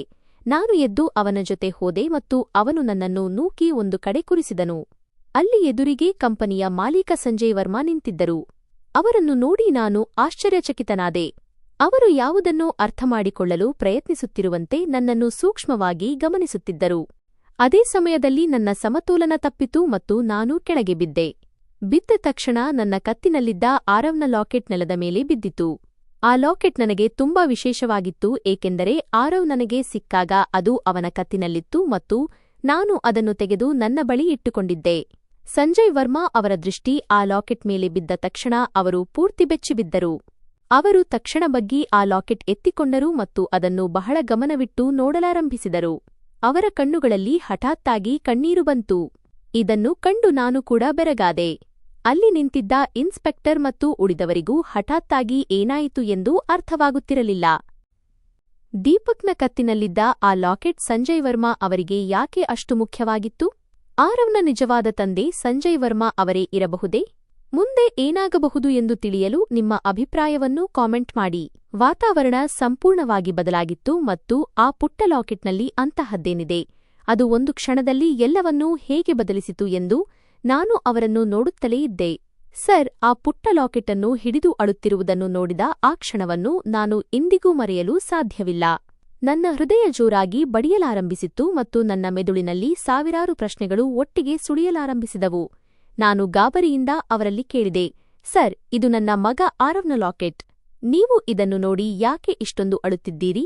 ನನ್ನ ಧ್ವನಿ ನಡುಗುತ್ತಿತ್ತು ಮತ್ತು ನನ್ನೊಳಗೆ ಒಂದು ವಿಚಿತ್ರವಾದ ಭಯ ಮನೆ ಮಾಡಿತ್ತು. ಸರ್ ನನ್ನ ಕಡೆ ನೋಡಿದರು. ಅವರ ಕಣ್ಣುಗಳಲ್ಲಿ ನೋವು ಸ್ಪಷ್ಟವಾಗಿ ಕಾಣುತ್ತಿತ್ತು. ಅವರು ಬಹಳ ಮೆಲ್ಲಗೆ ಹೇಳಿದರು, ಇಲ್ಲ ದೀಪಕ್, ಇದು ನಿನ್ನ ಮಗನ ಲಾಕೆಟ್ ಅಲ್ಲ, ಇದು ನನ್ನ ಮಗನ ಲಾಕೆಟ್. ಅವರ ಈ ಮಾತನ್ನು ಕೇಳಿ ನನ್ನ ಪಾದಗಳ ಕೆಳಗಿನ ಭೂಮಿಯೇ ಕುಸಿದಂತಾಯಿತು. ಕೆಲವು ಕ್ಷಣಗಳ ಕಾಲ ನಾನು ಸಂಪೂರ್ಣವಾಗಿ ಸ್ತಬ್ಧನಾದೆ. ನಾನು ಏನು ಕೇಳಿಸಿಕೊಳ್ಳುತ್ತಿದ್ದೇನೆ ಎಂಬುದು ನನಗೆ ಅರ್ಥವೇ ಆಗಲಿಲ್ಲ. ನಾನು ತಕ್ಷಣ ಹೇಳಿದೆ, ಇಲ್ಲ ಸರ್, ಅದು ಸಾಧ್ಯವಿಲ್ಲ. ಇವನು ನನ್ನ ಮಗ. ನಾನೇ ಇವನನ್ನು ಸಾಕಿದ್ದೇನೆ. ಅವನು ನನಗೆ ಸಿಕ್ಕಾಗ ಈ ಲಾಕೆಟ್ ಅವನ ಹತ್ತಿರವೇ ಇತ್ತು. ಆದರೆ ಸರ್ ತಲೆ ಅಲ್ಲಾಡಿಸಿ ಹೇಳಿದರು, ದೀಪಕ್, ಈ ಲಾಕೆಟ್ ಅನ್ನು ನಾನು ಬಹಳ ಚೆನ್ನಾಗಿ ಗುರುತಿಸುತ್ತೇನೆ. ಇದನ್ನು ನನ್ನ ಪತ್ನಿ ತನ್ನ ಕೈಯಾರೆ ಮಾಡಿಸಿದ್ದಳು. ಇದು ನಮ್ಮ ಮಗನಿಗಾಗಿ ಇತ್ತು. ಇದು ಅವನ ಕೊನೆಯ ಕುರುಹು. ಅವರ ಧ್ವನಿ ಒಡೆಯುತ್ತಿತ್ತು ಮತ್ತು ಪ್ರತಿ ಶಬ್ದದೊಂದಿಗೆ ಅವರ ನೋವು ಸ್ಪಷ್ಟವಾಗಿ ಅರಿವಾಗುತ್ತಿತ್ತು. ನಾನು ಮೌನವಾಗಿ ಅವರನ್ನು ನೋಡತೊಡಗಿದೆ, ಏಕೆಂದರೆ ಅವರು ಈಗ ಹೇಳಲಿರುವ ವಿಷಯ ನನ್ನ ಜೀವನವನ್ನೇ ಬದಲಿಸುತ್ತದೆ ಎಂದು ನನಗೆ ಅನ್ನಿಸಿತು. ಅವರು ದೀರ್ಘವಾಗಿ ನಿಟ್ಟುಸಿರು ಬಿಟ್ಟು ಹೇಳಿದರು, ನನ್ನ ಪತ್ನಿ ಗರ್ಭಿಣಿಯಾಗಿದ್ದಾಗ ನಾನು ಕಂಪನಿಯ ಕೆಲಸದ ಮೇಲೆ ಹೊರಗೆ ಹೋಗಬೇಕಾಯಿತು. ನಾನು ಹೋಗಲು ಬಯಸಿರಲಿಲ್ಲ. ಆದರೆ ಪರಿಸ್ಥಿತಿ ಹಾಗಿತ್ತು, ಹೋಗುವುದು ಅನಿವಾರ್ಯವಾಗಿತ್ತು. ನಾನು ಬೇಗನೆ ಹಿಂದಿರುಗಿ ಬಂದು ನನ್ನ ಮಗನನ್ನು ನನ್ನ ಮಡಿಲಲ್ಲಿ ಎತ್ತಿಕೊಳ್ಳುತ್ತೇನೆ ಎಂದು ಭಾವಿಸಿದ್ದೆ. ಆದರೆ ನಾನು ಹಿಂದಿರುಗಿ ಬಂದಾಗ ನನ್ನ ಪ್ರಪಂಚವೇ ಕೊನೆಯಾಗಿತ್ತು. ನನ್ನ ಪತ್ನಿ ತೀರಿಕೊಂಡಳು ಮತ್ತು ಮಗು ಕೂಡ ಬದುಕಲಿಲ್ಲ ಎಂದು ನನಗೆ ತಿಳಿಸಲಾಯಿತು. ಇದನ್ನು ಕೇಳಿ ನಾನು ಒಳಗಿನಿಂದ ಕುಗ್ಗಿ ಹೋಗಿದ್ದೆ. ನಾನು ಯಾರನ್ನೂ ಏನನ್ನೂ ಕೇಳುವ ಧೈರ್ಯ ಮಾಡಲಿಲ್ಲ, ಏಕೆಂದರೆ ನಾನು ಎಷ್ಟು ನೊಂದಿದ್ದೆ ಎಂದರೆ ಏನನ್ನೂ ಯೋಚಿಸಲು ನನಗೆ ಸಾಧ್ಯವಾಗುತ್ತಿರಲಿಲ್ಲ. ಇದೆಲ್ಲವನ್ನೂ ನನ್ನ ಅತ್ತಿಗೆ ಅಂಜಲಿ ನನಗೆ ತಿಳಿಸಿದ್ದಳು. ಅವಳು ಮನೆಯ ಹಿರಿಯವಳಾಗಿದ್ದರಿಂದ ನಾನು ಅವಳನ್ನು ನಂಬಿದ್ದೆ ಮತ್ತು ಅವಳು ಸುಳ್ಳು ಹೇಳುವುದಿಲ್ಲ ಎಂದು ನನಗೆ ಅನ್ನಿಸಿತ್ತು. ಆದರೆ ಇಂದು ಈ ಲಾಕೆಟ್ ಅನ್ನು ನೋಡಿದ ಮೇಲೆ ನನ್ನೊಂದಿಗೆ ಬಹಳ ದೊಡ್ಡ ಮೋಸ ನಡೆದಿದೆ ಎಂಬುದು ನನಗೆ ಅರ್ಥವಾಗುತ್ತಿದೆ. ಅವರ ಮಾತನ್ನು ಕೇಳಿ ನನ್ನ ಹೃದಯದಲ್ಲಿ ಭಯ ಮೂಡಿತು ಮತ್ತು ನನ್ನ ಮೆದುಳಿನಲ್ಲಿ ಒಂದೇ ಪ್ರಶ್ನೆಯಿತ್ತು, ಒಂದು ವೇಳೆ ಇದು ಸತ್ಯವಾಗಿದ್ದರೆ ಹಾಗಾದರೆ ಆರವ್ ಯಾರು ಮತ್ತು ಅವನು ನನ್ನ ಹತ್ತಿರ ಹೇಗೆ ಬಂದನು? ಸರ್ ಮುಂದೆ ಹೇಳಿದರು, ಅಂಜಲಿ ಯಾವಾಗಲೂ ದುರಾಸೆಯ ಹೆಣ್ಣಾಗಿದ್ದಾಳೆ. ನನ್ನ ನಂತರ ನನ್ನೆಲ್ಲ ಆಸ್ತಿ ಮತ್ತು ಕಂಪನಿ ಅವಳ ಹೆಸರಿಗೆ ಬರಲಿ ಎಂಬ ಕಾರಣಕ್ಕೆ ನನಗೆ ಯಾವುದೇ ವಾರಸುದಾರರಿರಬಾರದು ಎಂದು ಅವಳು ಬಯಸಿದ್ದಳು. ನನ್ನ ಸಹೋದರ ಬಹಳ ಹಿಂದೆಯೇ ತೀರಿಕೊಂಡಿದ್ದನು ಮತ್ತು ಅವಳು ಒಬ್ಬಂಟಿಯಾಗಿದ್ದಳು. ಅವಳಿಗೆ ಯಾರ ಬಗ್ಗೆಯೂ ಕಾಳಜಿ ಇರಲಿಲ್ಲ. ಅವಳು ಕೇವಲ ಕಠಿಣ ಸ್ವಭಾವದವಳು ಎಂದು ನಾನು ಭಾವಿಸಿದ್ದೆ. ಆದರೆ ಅವಳು ಇಷ್ಟು ಕೆಳಮಟ್ಟಕ್ಕೆ ಇಳಿಯಬಹುದು ಎಂದು ನಾನು ಎಂದಿಗೂ ಯೋಚಿಸಿರಲಿಲ್ಲ. ಅವರು ತಮ್ಮ ಕಣ್ಣೀರು ಒರೆಸಿಕೊಂಡು ಹೇಳಿದರು, ನನ್ನ ಪತ್ನಿ ಈ ಲಾಕೆಟ್ ಅನ್ನು ತನ್ನ ಮಗನಿಗಾಗಿ ಜೋಪಾನವಾಗಿ ಇಟ್ಟಿದ್ದಳು. ನಮ್ಮ ಮಗು ಹುಟ್ಟಿದಾಗ ನಾನು ಇದನ್ನು ನನ್ನ ಕೈಯಾರೆ ಅವನ ಕತ್ತಿಗೆ ತೊಡಿಸುತ್ತೇನೆ ಎಂದು ಅವಳು ಹೇಳುತ್ತಿದ್ದಳು. ಬಹುಶಃ ಆ ಮಗು ಬದುಕಿತ್ತು ಮತ್ತು ಅದನ್ನು ನನ್ನಿಂದ ದೂರ ಮಾಡಲಾಗಿತ್ತು ಎಂದು ಯೋಚಿಸಿದರೆ ನನ್ನ ಹೃದಯ ಒಡೆಯುತ್ತದೆ. ನಾನು ಇದನ್ನು ಕೇಳಿ ಒಳಗಿನಿಂದ ನಡುಗಿ ಹೋಗಿದ್ದೆ. ನನ್ನ ಹೃದಯ ಜೋರಾಗಿ ಬಡಿಯುತ್ತಿತ್ತು ಮತ್ತು ಏನು ಮಾಡಬೇಕೆಂದು ನನಗೆ ತಿಳಿಯುತ್ತಿರಲಿಲ್ಲ. ನಾನು ಮೆಲ್ಲಗೆ ಹೇಳಿದೆ, ಸರ್, ಆದರೆ ಆರವ್ ನನ್ನ ಜೊತೆಗಿದ್ದಾನೆ. ನಾನು ಅವನನ್ನು ನನ್ನ ಸ್ವಂತ ಮಗನಂತೆ ಬೆಳೆಸಿದ್ದೇನೆ. ಅವನು ನನ್ನನ್ನು ಅಪ್ಪ ಎಂದು ಕರೆಯುತ್ತಾನೆ. ಅವನು ನನ್ನಿಲ್ಲದೆ ಇರಲಾರ ಮತ್ತು ನಾನು ಅವನಿಲ್ಲದೆ ಇರಲಾರೆ. ನನ್ನ ಕಣ್ಣುಗಳಿಂದ ಕಣ್ಣೀರು ಹರಿಯಲಾರಂಭಿಸಿತು. ಯಾರಾದರೂ ನನ್ನ ಮಗನನ್ನು ನನ್ನಿಂದ ಕಿತ್ತುಕೊಳ್ಳಬಹುದು ಎಂಬ ಭಯ ನನಗಾಗುತ್ತಿತ್ತು. ಸರ್ ನನ್ನ ಹತ್ತಿರ ಬಂದು ನನ್ನ ಹೆಗಲ ಮೇಲೆ ಕೈಯಿಟ್ಟು ಹೇಳಿದರು, ದೀಪಕ್, ನಾನು ನಿನ್ನ ನೋವನ್ನು ಅರ್ಥಮಾಡಿಕೊಳ್ಳಬಲ್ಲೆ. ನಾನು ನಿನ್ನಿಂದ ನಿನ್ನ ಮಗನನ್ನು ಕಿತ್ತುಕೊಳ್ಳುವುದಿಲ್ಲ. ನೀನು ಅವನನ್ನು ಬೆಳೆಸಿದ್ದೀಯಾ, ಅವನಿಗೆ ಪ್ರೀತಿ ನೀಡಿದ್ದೀಯಾ. ಇದು ಸಣ್ಣ ವಿಷಯವಲ್ಲ. ಆದರೆ ನಾವು ಸತ್ಯವನ್ನು ತಿಳಿಯಲೇಬೇಕು. ಒಂದು ವೇಳೆ ಈ ಮಗು ನಿಜವಾಗಿಯೂ ನನ್ನದಾಗಿದ್ದರೆ ನಾನು ನಿನ್ನ ಪ್ರೀತಿಯನ್ನು ನಿರ್ಲಕ್ಷಿಸಲು ಸಾಧ್ಯವಿಲ್ಲ. ಅವರ ಮಾತು ಕೇಳಿ ನನ್ನ ಹೃದಯಕ್ಕೆ ಸ್ವಲ್ಪ ನೆಮ್ಮದಿಯಾಯಿತು. ಆದರೆ ಭಯ ಇನ್ನೂ ಇತ್ತು. ಅವರು ತಕ್ಷಣ ಇನ್ಸ್ಪೆಕ್ಟರ್ ಸಾಹೇಬರಿಗೆ ಹೇಳಿದರು, ಈ ಪ್ರಕರಣದ ತನಿಖೆ ಮತ್ತೆ ನಡೆಯಬೇಕು ಮತ್ತು ಸದ್ಯಕ್ಕೆ ದೀಪಕ್ನನ್ನು ಬಿಡುಗಡೆ ಮಾಡಿ. ನನಗೆ ಇವನ ಮೇಲೆ ಪೂರ್ಣ ನಂಬಿಕೆಯಿದೆ. ಇನ್ಸ್ಪೆಕ್ಟರ್ ಅವರ ಮಾತನ್ನು ಒಪ್ಪಿಕೊಂಡರು ಮತ್ತು ನನ್ನ ಕೈಗಳಲ್ಲಿದ್ದ ಕೈಕೋಳಗಳನ್ನು ತೆಗೆಯಲಾಯಿತು. ಕೈಕೋಳ ಕಳಚಿದ ತಕ್ಷಣ ನಾನು ಮತ್ತೆ ಜೀವಂತವಾದಂತೆ ನನಗೆ ಅನ್ನಿಸಿತು. ನನ್ನ ಉಸಿರಾಟ ನಿಧಾನವಾಗಿ ಸಹಜ ಸ್ಥಿತಿಗೆ ಬಂದಿತು ಮತ್ತು ನನ್ನ ಸತ್ಯವನ್ನು ಸಾಬೀತುಪಡಿಸಲು ಕನಿಷ್ಠ ಒಂದು ಅವಕಾಶ ಸಿಕ್ಕಿದ್ದಕ್ಕೆ ನಾನು ಭಗವಂತನಿಗೆ ಕೃತಜ್ಞತೆ ಸಲ್ಲಿಸುತ್ತಿದ್ದೆ. ಸರ್ ನನ್ನ ಜಾಮೀನು ಬೈಲ್ ಮಾಡಿಸಿದರು ಮತ್ತು ನಾನು ಹೊರಗೆ ಬಂದೆ. ಹೊರಗಿನ ಗಾಳಿ ನನ್ನ ಮುಖಕ್ಕೆ ತಗುಲಿದಾಗ ನಾನು ಇಂದು ಎಷ್ಟು ದೊಡ್ಡ ಚಂಡಮಾರುತವನ್ನು ಎದುರಿಸಿ ಬಂದಿದ್ದೇನೆ ಎಂಬ ಅರಿವು ನನಗಾಯಿತು. ಆದರೆ ನಿಜವಾದ ಚಂಡಮಾರುತ ಇನ್ನೂ ಬಾಕಿಯಿತ್ತು. ನಾನು ಸರ್ ಅವರಿಗೆ ಕೇಳಿದೆ, ಸರ್ ಈಗ ಏನಾಗುತ್ತದೆ? ಅವರು ಹೇಳಿದರು, ಈಗ ಸತ್ಯ ಹೊರಬರುತ್ತದೆ. ಅಂಜಲಿ ಮಾಡಿದ್ದು ಅಡಗಿಡಲು ಸಾಧ್ಯವಿಲ್ಲ. ಅಂದು ಏನಾಯಿತು ಮತ್ತು ನನ್ನ ಮಗು ನಿನ್ನ ಹತ್ತಿರ ಹೇಗೆ ತಲುಪಿತು ಎಂಬುದನ್ನು ನಾನೇ ಪತ್ತೆ ಹಚ್ಚುತ್ತೇನೆ. ನಾನು ಅವರ ಮಾತನ್ನು ಕೇಳಿ ಹೇಳಿದೆ, ಸರ್ ನಾನು ನಿಮ್ಮ ಜೊತೆಗಿದ್ದೇನೆ. ಆದರೆ ಒಂದು ಮಾತು ಸ್ಪಷ್ಟ, ಆರವ್ ನನಗೆ ಕೇವಲ ಒಬ್ಬ ಮಗುವಲ್ಲ, ಅವನು ನನ್ನ ಜೀವನ. ನಾನು ಅವನನ್ನು ಕಳೆದುಕೊಳ್ಳಲು ಸಾಧ್ಯವಿಲ್ಲ. ಸರ್ ನನ್ನ ಕಡೆ ನೋಡಿ ಸಣ್ಣದೊಂದು ಕಿರುನಗೆಯೊಂದಿಗೆ ಹೇಳಿದರು, ಬಹುಶಃ ಅದಕ್ಕಾಗಿಯೇ ಭಗವಂತ ಇವನನ್ನು ನಿನ್ನ ಬಳಿ ಕಳುಹಿಸಿರಬೇಕು, ಇವನು ಸುರಕ್ಷಿತವಾಗಿರಲಿ ಎಂದು. ಆ ಕ್ಷಣದಲ್ಲಿ ನನ್ನ ಜೀವನ ಒಂದು ಹೊಸ ತಿರುವಿಗೆ ಬಂದಿದೆ ಎಂದು ನನಗೆ ಅನ್ನಿಸಿತು. ಈಗ ಇದು ಕೇವಲ ನನ್ನ ವಿಷಯವಾಗಿರಲಿಲ್ಲ, ಇದೊಂದು ಸತ್ಯದ ಹೋರಾಟವಾಗಿತ್ತು. ಇದರಲ್ಲಿ ಬಹಳಷ್ಟು ವಿಷಯಗಳು ಹೊರಬರಲಿದ್ದವು ಮತ್ತು ನಾನು ಸಿದ್ಧನಿದ್ದೆ. ನನ್ನ ಪ್ರಪಂಚವನ್ನು ಮತ್ತೊಮ್ಮೆ ನಡುಗಿಸಬಲ್ಲ ಪ್ರತಿಯೊಂದು ಸತ್ಯವನ್ನು ಎದುರಿಸಲು ನಾನು ತಯಾರಿದ್ದೆ. ಎಲ್ಲವೂ ಒಟ್ಟಿಗೆ ಬದಲಾದ ಆ ದಿನವನ್ನು ನಾನು ಎಂದಿಗೂ ಮರೆಯಲು ಸಾಧ್ಯವಿಲ್ಲ. ಸರ್ ತಮ್ಮ ಅತ್ತಿಗೆ ಅಂಜಲಿ ವಿರುದ್ಧ ಕೇಸ್ ದಾಖಲಿಸಿದ್ದರು ಮತ್ತು ಪೊಲೀಸರು ಇಡೀ ಪ್ರಕರಣದ ತನಿಖೆ ಆರಂಭಿಸಿದ ತಕ್ಷಣ ನಿಧಾನವಾಗಿ ಪ್ರತಿಯೊಂದು ಸತ್ಯವೂ ಹೊರಬರಲಾರಂಭಿಸಿತು. ಮುಂದೆ ಏನಾಗುತ್ತದೆ ಎಂದು ನನಗೆ ತಿಳಿಯದ ಕಾರಣ ನನಗೂ ಒಳಗಿನಿಂದ ಭಯವಾಗುತ್ತಿತ್ತು. ಆದರೆ ಈ ಬಾರಿ ನನಗೆ ನನ್ನ ಮೇಲೆ ನಂಬಿಕೆಯಿತ್ತು. ನಾನು ಏನೂ ತಪ್ಪು ಮಾಡಿಲ್ಲ ಮತ್ತು ಸತ್ಯ ನನ್ನ ಜೊತೆಗಿದೆ ಎಂದು. ಪೊಲೀಸರು ಕಂಪನಿಯ ದಾಖಲೆಗಳನ್ನು ನೋಡಿದರು, ಜನರ ವಿಚಾರಣೆ ನಡೆಸಿದರು ಮತ್ತು ಒಂದೊಂದಾಗಿ ಎಲ್ಲವೂ ಹೊರಬರಲಾರಂಭಿಸಿತು. ಅಂಜಲಿಯೇ ನನ್ನ ಮೇಲೆ ಸುಳ್ಳು ಆರೋಪ ಹೊರಿಸಿದ್ದಳು ಎಂಬುದು ತಿಳಿಯಿತು. ಅವಳು ಕಂಪನಿಯ ಕೆಲವರಿಗೆ ಹಣ ನೀಡಿ ತನ್ನ ಜೊತೆ ಸೇರಿಸಿಕೊಂಡಿದ್ದಳು ಮತ್ತು ನನ್ನನ್ನು ಸಿಲುಕಿಸುವ ಪೂರ್ಣ ಸಂಚು ರೂಪಿಸಿದ್ದಳು. ಇದರಿಂದ ನಾನು ದಾರಿಯಿಂದ ದೂರವಾದರೆ ಕಂಪನಿಯ ಮೇಲೆ ಅವಳ ಪೂರ್ಣ ಹಿಡಿತ ಸಾಧಿಸಬಹುದೆಂದು ಅವಳು ಬಯಸಿದ್ದಳು. ಅವಳೇ ಹಣದ ಹಗರಣ ಮಾಡಿದ್ದಳು ಮತ್ತು ಎಲ್ಲವನ್ನೂ ನನ್ನ ಹೆಸರಿಗೆ ವರ್ಗಾಯಿಸಿದ್ದಳು. ಈ ವಿಷಯ ಹೊರಬಂದಾಗ ನಾನು ಕೆಲವು ಕ್ಷಣ ಮೌನವಾದೆ.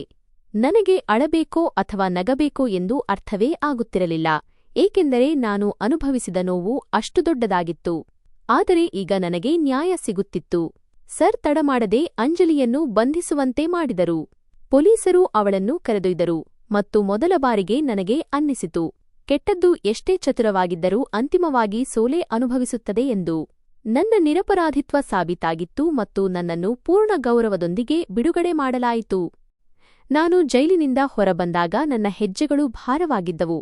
ಆದರೆ ಈಗ ನಾನು ನನ್ನ ಮನೆಗೆ ಹೋಗಬಹುದು, ನನ್ನ ಕುಟುಂಬದ ಬಳಿ ಹೋಗಬಹುದು ಎಂಬ ನೆಮ್ಮದಿ ಹೃದಯದಲ್ಲಿತ್ತು. ಸರ್ ನನ್ನ ಜೊತೆ ನಿಂತಿದ್ದರು. ಅವರು ನನ್ನ ಕಡೆ ನೋಡಿ ಹೇಳಿದರು, ದೀಪಕ್, ನಾನು ನಿನ್ನ ಜೊತೆ ನಿನ್ನ ಮನೆಗೆ ಬರಲು ಬಯಸುತ್ತೇನೆ. ನಾನು ಆ ಮಗುವನ್ನು ನೋಡಲು ಬಯಸುತ್ತೇನೆ. ಅವರ ಧ್ವನಿಯಲ್ಲಿ ಒಂದು ವಿಚಿತ್ರವಾದ ಅಸಹನೆಯಿತ್ತು. ಅವರು ತಮಗೆ ಬಹಳ ಬೇಕಾದವರನ್ನು ಭೇಟಿ ಮಾಡಲು ಹೋಗುತ್ತಿರುವಂತೆ ಭಾಸವಾಗುತ್ತಿತ್ತು. ನಾನು ಕೆಲವು ಕ್ಷಣ ಮೌನವಾಗಿದ್ದು ನಂತರ ಸರಿಯೆಂದೆ. ನಾವಿಬ್ಬರು ಜೊತೆಯಾಗಿ ನನ್ನ ಮನೆ ತಲುಪಿದೆವು. ಬಾಗಿಲು ತೆರೆದ ತಕ್ಷಣ ನನ್ನ ಪತ್ನಿ ಎದುರಿಗಿದ್ದಳು. ಅವಳ ಕಣ್ಣುಗಳಲ್ಲಿ ಚಿಂತೆ ಸ್ಪಷ್ಟವಾಗಿ ಕಾಣುತ್ತಿತ್ತು. ನನ್ನನ್ನು ನೋಡಿದ ತಕ್ಷಣ ಅವಳು ನನ್ನ ಕಡೆ ಓಡಿ ಬಂದು ನನ್ನನ್ನು ಹಿಡಿದುಕೊಂಡಳು. ಅವಳ ಕಣ್ಣುಗಳಿಂದ ಕಣ್ಣೀರು ಹರಿಯುತ್ತಿತ್ತು. ನಾನು ಮತ್ತೆ ಬರುವುದಿಲ್ಲವೋ ಏನೋ ಎಂದು ಅವಳು ಒಳಗೊಳಗೆ ಹೆದರಿದ್ದಳು. ನಾನು ಅವಳನ್ನು ಸಮಾಧಾನಪಡಿಸುತ್ತಿರುವಾಗಲೇ ಸರ್ ಕೂಡ ಒಳಗೆ ಬಂದರು. ಸರ್ ದೃಷ್ಟಿ ಆರೋ ಮೇಲೆ ಬಿದ್ದ ತಕ್ಷಣ ಅವರು ಅಲ್ಲೇ ಸ್ತಬ್ಧರಾದರು. ಅವರ ಮುಖವೇ ಬದಲಾಗಿ ಹೋಯಿತು. ಅವರ ಕಣ್ಣುಗಳು ತುಂಬಿ ಬಂದವು. ಅವರು ನಿಧಾನವಾಗಿ ಮುಂದೆ ಸಾಗಿ ಆರವ್ನನ್ನು ನೋಡತೊಡಗಿದರು. ತಮ್ಮ ಕಳೆದುಹೋದ ವರ್ಷಗಳನ್ನು ಮತ್ತೆ ನೋಡುತ್ತಿರುವಂತೆ ಭಾಸವಾಯಿತು. ಹಠಾತ್ತಾಗಿ ಅವರ ಕಣ್ಣುಗಳಿಂದ ಕಣ್ಣೀರು ಹರಿಯಲಾರಂಭಿಸಿತು. ಅವರಿಗೆ ತಮ್ಮನ್ನು ತಡೆಯಲು ಸಾಧ್ಯವಾಗಲಿಲ್ಲ. ನಾನು ಅವರನ್ನು ಹಾಗೆಯೇ ನೋಡುತ್ತಿದ್ದೆ ಮತ್ತು ನನ್ನೊಳಗೆ ಮತ್ತೆ ಆ ಭಯ ಶುರುವಾಯಿತು. ಈಗ ಅವರು ಆರವ್ನನ್ನು ನನ್ನಿಂದ ಕಿತ್ತುಕೊಳ್ಳುತ್ತಾರೋ ಎಂಬ ಭಯ ನನಗೆ ಕಾಡಲಾರಂಭಿಸಿತು. ನನ್ನ ಪತ್ನಿ ನನ್ನ ಕಡೆ ನೋಡಿ ಮೆಲ್ಲಗೆ ಕೇಳಿದಳು, ದೀಪಕ್, ಇದೆಲ್ಲ ಏನು? ಇವರು ಯಾರು? ನಾನು ಅವಳನ್ನು ಕುರಿಸಿಕೊಂಡು ನಿಧಾನವಾಗಿ ಎಲ್ಲಾ ವಿಷಯಗಳನ್ನೂ ತಿಳಿಸಿದೆ. ಅವಳು ಕೇಳುತ್ತಾ ಹೋದಂತೆ ಅವಳ ಕಣ್ಣುಗಳಿಂದಲೂ ಕಣ್ಣೀರು ಹರಿಯಲಾರಂಭಿಸಿತು. ವಿಷಯ ಎಷ್ಟು ಗಂಭೀರವಾಗಿದೆ ಎಂಬುದು ಅವಳಿಗೂ ಅರ್ಥವಾಗಿತ್ತು. ನನ್ನ ಅತಿದೊಡ್ಡ ಭಯ ಸತ್ಯವಾಗಲಿದೆಯೇ ಎಂದು ನಾನು ಒಳಗಿನಿಂದ ಕುಗ್ಗಿಹೋಗುತ್ತಿದ್ದೆ. ಯಾರೋ ಅವನನ್ನು ನನ್ನಿಂದ ಕಿತ್ತುಕೊಳ್ಳುತ್ತಾರೆ ಎಂಬಂತೆ ನಾನು ಆರವ್ನನ್ನು ನನ್ನ ಕಡೆಗೆ ಎಳೆದುಕೊಂಡೆ. ನನ್ನ ಪತ್ನಿ ಕೂಡ ಅವನನ್ನು ಹಿಡಿದು ಅಳತೊಡಗಿದಳು. ನಮ್ಮ ಮಗು ನಮ್ಮಿಂದ ದೂರವಾಗುತ್ತದೆಯೇ ಎಂಬ ಒಂದೇ ಭಯ ನಮ್ಮಿಬ್ಬರ ಹೃದಯದಲ್ಲಿತ್ತು. ನನಗೆ ಸರ್ ಕಡೆ ನೋಡುವ ಧೈರ್ಯವಾಗುತ್ತಿರಲಿಲ್ಲ. ಆದರೆ ಅವರು ನನ್ನ ಕಡೆ ನೋಡಿ ಹೇಳಿದರು, ದೀಪಕ್, ನನ್ನ ಮಗ ನನಗೆ ಸಿಕ್ಕಿದ್ದಾನೆ. ನಾನು ಇವನನ್ನು ನನ್ನ ಜೊತೆ ಕರೆದೊಯ್ಯಲು ಬಯಸುತ್ತೇನೆ. ಅವರ ಈ ಮಾತನ್ನು ಕೇಳಿ ನನ್ನೊಳಗೆ ಎಲ್ಲವೂ ಸ್ತಬ್ಧವಾದಂತೆ ಅನ್ನಿಸಿತು. ನನ್ನ ಉಸಿರಾಟ ಜೋರವಾಯಿತು ಮತ್ತು ನನ್ನ ಕಣ್ಣುಗಳಿಂದ ಕಣ್ಣೀರು ತಾನಾಗಿಯೇ ಹರಿಯಲಾರಂಭಿಸಿತು. ನಾನು ಅವರ ಮುಂದೆ ಕೈಮುಗಿದು ನಿಂತು ಹೇಳಿದೆ, ಸರ್, ನೀವು ನನ್ನ ಜೊತೆ ಹೀಗೆ ಮಾಡಬೇಡಿ. ನಾನು ಇವನಿಲ್ಲದೆ ಬದುಕಲಾರೆ. ಇವನೇ ನನ್ನ ಸರ್ವಸ್ವ. ಇವನು ನನ್ನ ರಕ್ತವಲ್ಲದಿದ್ದರೂ ನಾನು ಇವನನ್ನು ನನ್ನ ಹೃದಯದಿಂದ ಬೆಳೆಸಿದ್ದೇನೆ. ನಾನು ಇವನನ್ನು ಕಳೆದುಕೊಳ್ಳಲು ಸಾಧ್ಯವಿಲ್ಲ. ನನ್ನ ಧ್ವನಿ ನಡುಗುತ್ತಿತ್ತು ಮತ್ತು ನನಗೆ ನನ್ನನ್ನು ಸಂಭಾಳಿಸಿಕೊಳ್ಳಲು ಸಾಧ್ಯವಾಗುತ್ತಿರಲಿಲ್ಲ. ನನ್ನ ಪತ್ನಿ ಕೂಡ ಸರ್ ಮುಂದೆ ಕುಳಿತು ಅಳುತ್ತಾ ಹೇಳಿದಳು, ಸರ್, ದಯವಿಟ್ಟು ನಮ್ಮ ಜೊತೆ ಹೀಗೆ ಮಾಡಬೇಡಿ. ಈ ಮಗು ನಮ್ಮ ಜೀವನ. ನಾವು ಇವನನ್ನು ನಮ್ಮ ಸ್ವಂತ ಮಗನಂತೆ ಬೆಳೆಸಿದ್ದೇವೆ. ಇವನಿಲ್ಲದೆ ನಾವು ಬದುಕಲಾರೆವು. ನೀವು ಬೇಕಾದರೆ ನಮ್ಮನ್ನು ಭೇಟಿ ಮಾಡಲು ಬರುತ್ತಿರಿ, ಆದರೆ ಇವನನ್ನು ನಮ್ಮಿಂದ ದೂರ ಮಾಡಬೇಡಿ. ಅವಳ ಪ್ರತಿಯೊಂದು ಶಬ್ದವೂ ಹೃದಯಾಳದಿಂದ ಬರುತ್ತಿತ್ತು. ಆ ಕ್ಷಣದಲ್ಲಿ ಮನೆಯಲ್ಲಿ ಕೇವಲ ಅಳುವಿನ ಶಬ್ದವಿತ್ತು. ಸರ್ ಸ್ವಲ್ಪ ಸಮಯದವರೆಗೆ ನಮ್ಮನ್ನು ನೋಡುತ್ತಿದ್ದರು. ಅವರ ಮುಖದಲ್ಲೂ ನೋವು ಸ್ಪಷ್ಟವಾಗಿ ಕಾಣುತ್ತಿತ್ತು. ಬಹುಶಃ ಅವರು ಕೂಡ ಒಳಗಿನಿಂದ ನೊಂದಿದ್ದರು. ಒಂದು ಕಡೆ ಅವರ ಸ್ವಂತ ರಕ್ತ ಮತ್ತು ಇನ್ನೊಂದು ಕಡೆ ನಮ್ಮ ಪ್ರೀತಿ. ಅವರು ಮೆಲ್ಲಗೆ ಮುಂದೆ ಸಾಗಿ ಆರವ್ನನ್ನು ಮಡಿಲಿಗೆ ತೆಗೆದುಕೊಂಡರು ಮತ್ತು ಅವನನ್ನು ಎದೆಗೆ ಅಪ್ಪಿಕೊಂಡರು. ಅವರ ಕಣ್ಣುಗಳಿಂದ ಕಣ್ಣೀರು ಹರಿಯುತ್ತಲೇ ಇತ್ತು ಮತ್ತು ಅವರು ವರ್ಷಗಳ ಕಾಯುವಿಕೆ ಕೊನೆಯಾದಂತೆ ಅವನನ್ನು ಮೌನವಾಗಿ ನೋಡುತ್ತಿದ್ದರು. ನಂತರ ಅವರು ದೀರ್ಘವಾಗಿ ನಿಟ್ಟುಸಿರುಬಿಟ್ಟು ನಮ್ಮನ್ನು ನೋಡುತ್ತಾ ಹೇಳಿದರು, ದೀಪಕ್, ನೀನು ಚಿಂತಿಸಬೇಡ. ಈ ಮಗು ನಿನ್ನದೇ. ನಾನು ಇವನನ್ನು ನಿನ್ನಿಂದ ದೂರ ಕರೆದೊಯ್ಯುವುದಿಲ್ಲ. ಇವನು ನಿನ್ನ ಜೊತೆಯಲ್ಲೇ ಇರುತ್ತಾನೆ. ನಾನು ಕೇವಲ ಇವನನ್ನು ಭೇಟಿ ಮಾಡಲು ಬರುತ್ತಿರುತ್ತೇನೆ. ಅವರ ಈ ಮಾತನ್ನು ಕೇಳಿದ ತಕ್ಷಣ ನನ್ನೊಳಗಿನ ಎಲ್ಲಾ ಗಾಬರಿ ಮತ್ತು ಆತಂಕಗಳು ಒಮ್ಮೆಲೇ ದೂರವಾದವು. ನಾನು ಅಲ್ಲೇ ಕುಳಿತು ಅತ್ತುಬಿಟ್ಟೆ. ಆದರೆ ಈ ಬಾರಿ ಆ ಕಣ್ಣೀರು ದುಃಖದ್ದಾಗಿರಲಿಲ್ಲ. ಅವು ನೆಮ್ಮದಿಯ ಕಣ್ಣೀರು. ನನ್ನ ಪತ್ನಿ ಕೂಡ ನೆಮ್ಮದಿಯ ನಿಟ್ಟುಸಿರುಬಿಟ್ಟಳು ಮತ್ತು ಆರವ್ನನ್ನು ಎಂದಿಗೂ ಬಿಡುವುದಿಲ್ಲವೇನೋ ಎಂಬಂತೆ ಬಿಗಿಯಾಗಿ ಅಪ್ಪಿಕೊಂಡಳು. ನಾನು ಸರ್ ಬಳಿ ಹೋಗಿ ಅವರ ಕೈ ಹಿಡಿದುಕೊಂಡೆ. ಅವರಿಗೆ ಹೇಳಲು ನನ್ನ ಬಳಿ ಶಬ್ದಗಳೇ ಇರಲಿಲ್ಲ. ಹೃದಯದಲ್ಲಿ ಕೇವಲ ಕೃತಜ್ಞತೆಯ ಭಾವವೊಂದೇ ಇತ್ತು. ಮನುಷ್ಯನ ಹೃದಯ ಎಷ್ಟು ವಿಶಾಲವಾಗಿರಬಹುದು ಎಂಬುದನ್ನು ಅಂದು ನಾನು ಮೊದಲ ಬಾರಿಗೆ ಅನುಭವಿಸಿದೆ. ಅಷ್ಟರಲ್ಲಿ ಆರವ್ ನನ್ನ ಬಳಿ ಬಂದು ಮುಗ್ಧತೆಯಿಂದ ಕೇಳಿದನು, ಡ್ಯಾಡಿ, ಇವರು ಯಾರು? ಅವನು ತನ್ನ ದೊಡ್ಡ ದೊಡ್ಡ ಕಣ್ಣುಗಳಿಂದ ಸರ್ ಅವರನ್ನು ನೋಡುತ್ತಿದ್ದನು. ನಾನು ಪ್ರೀತಿಯಿಂದ ಅವನ ತಲೆ ಸವರುತ್ತಾ ಹೇಳಿದೆ, ಮಗನೇ, ಇವರು ನನ್ನ ಸರ್. ಇವರು ನಿನ್ನನ್ನು ಭೇಟಿ ಮಾಡಲು ಬಂದಿದ್ದಾರೆ. ಆರವ್ ಮುಗುಳ್ನಕ್ಕೂ ಸರ್ ಬಳಿ ಹೋಗಿ ಹಲೋ ಸರ್ ಎಂದನು. ಅವನು ಎಷ್ಟು ಪ್ರೀತಿಯಿಂದ ಮಾತನಾಡಿದನೆಂದರೆ ಸರ್ ಮತ್ತೆ ಭಾವುಕರಾದರು. ಅವರು ಅವನನ್ನು ಮಡಿಲಲ್ಲಿ ಕುರಿಸಿಕೊಂಡು ಮಾತನಾಡಲಾರಂಭಿಸಿದರು. ಅವರು ಅವನಲ್ಲಿ ಕೇಳುತ್ತಿದ್ದರು, ಶಾಲೆಗೆ ಹೋಗುತ್ತೀಯಾ?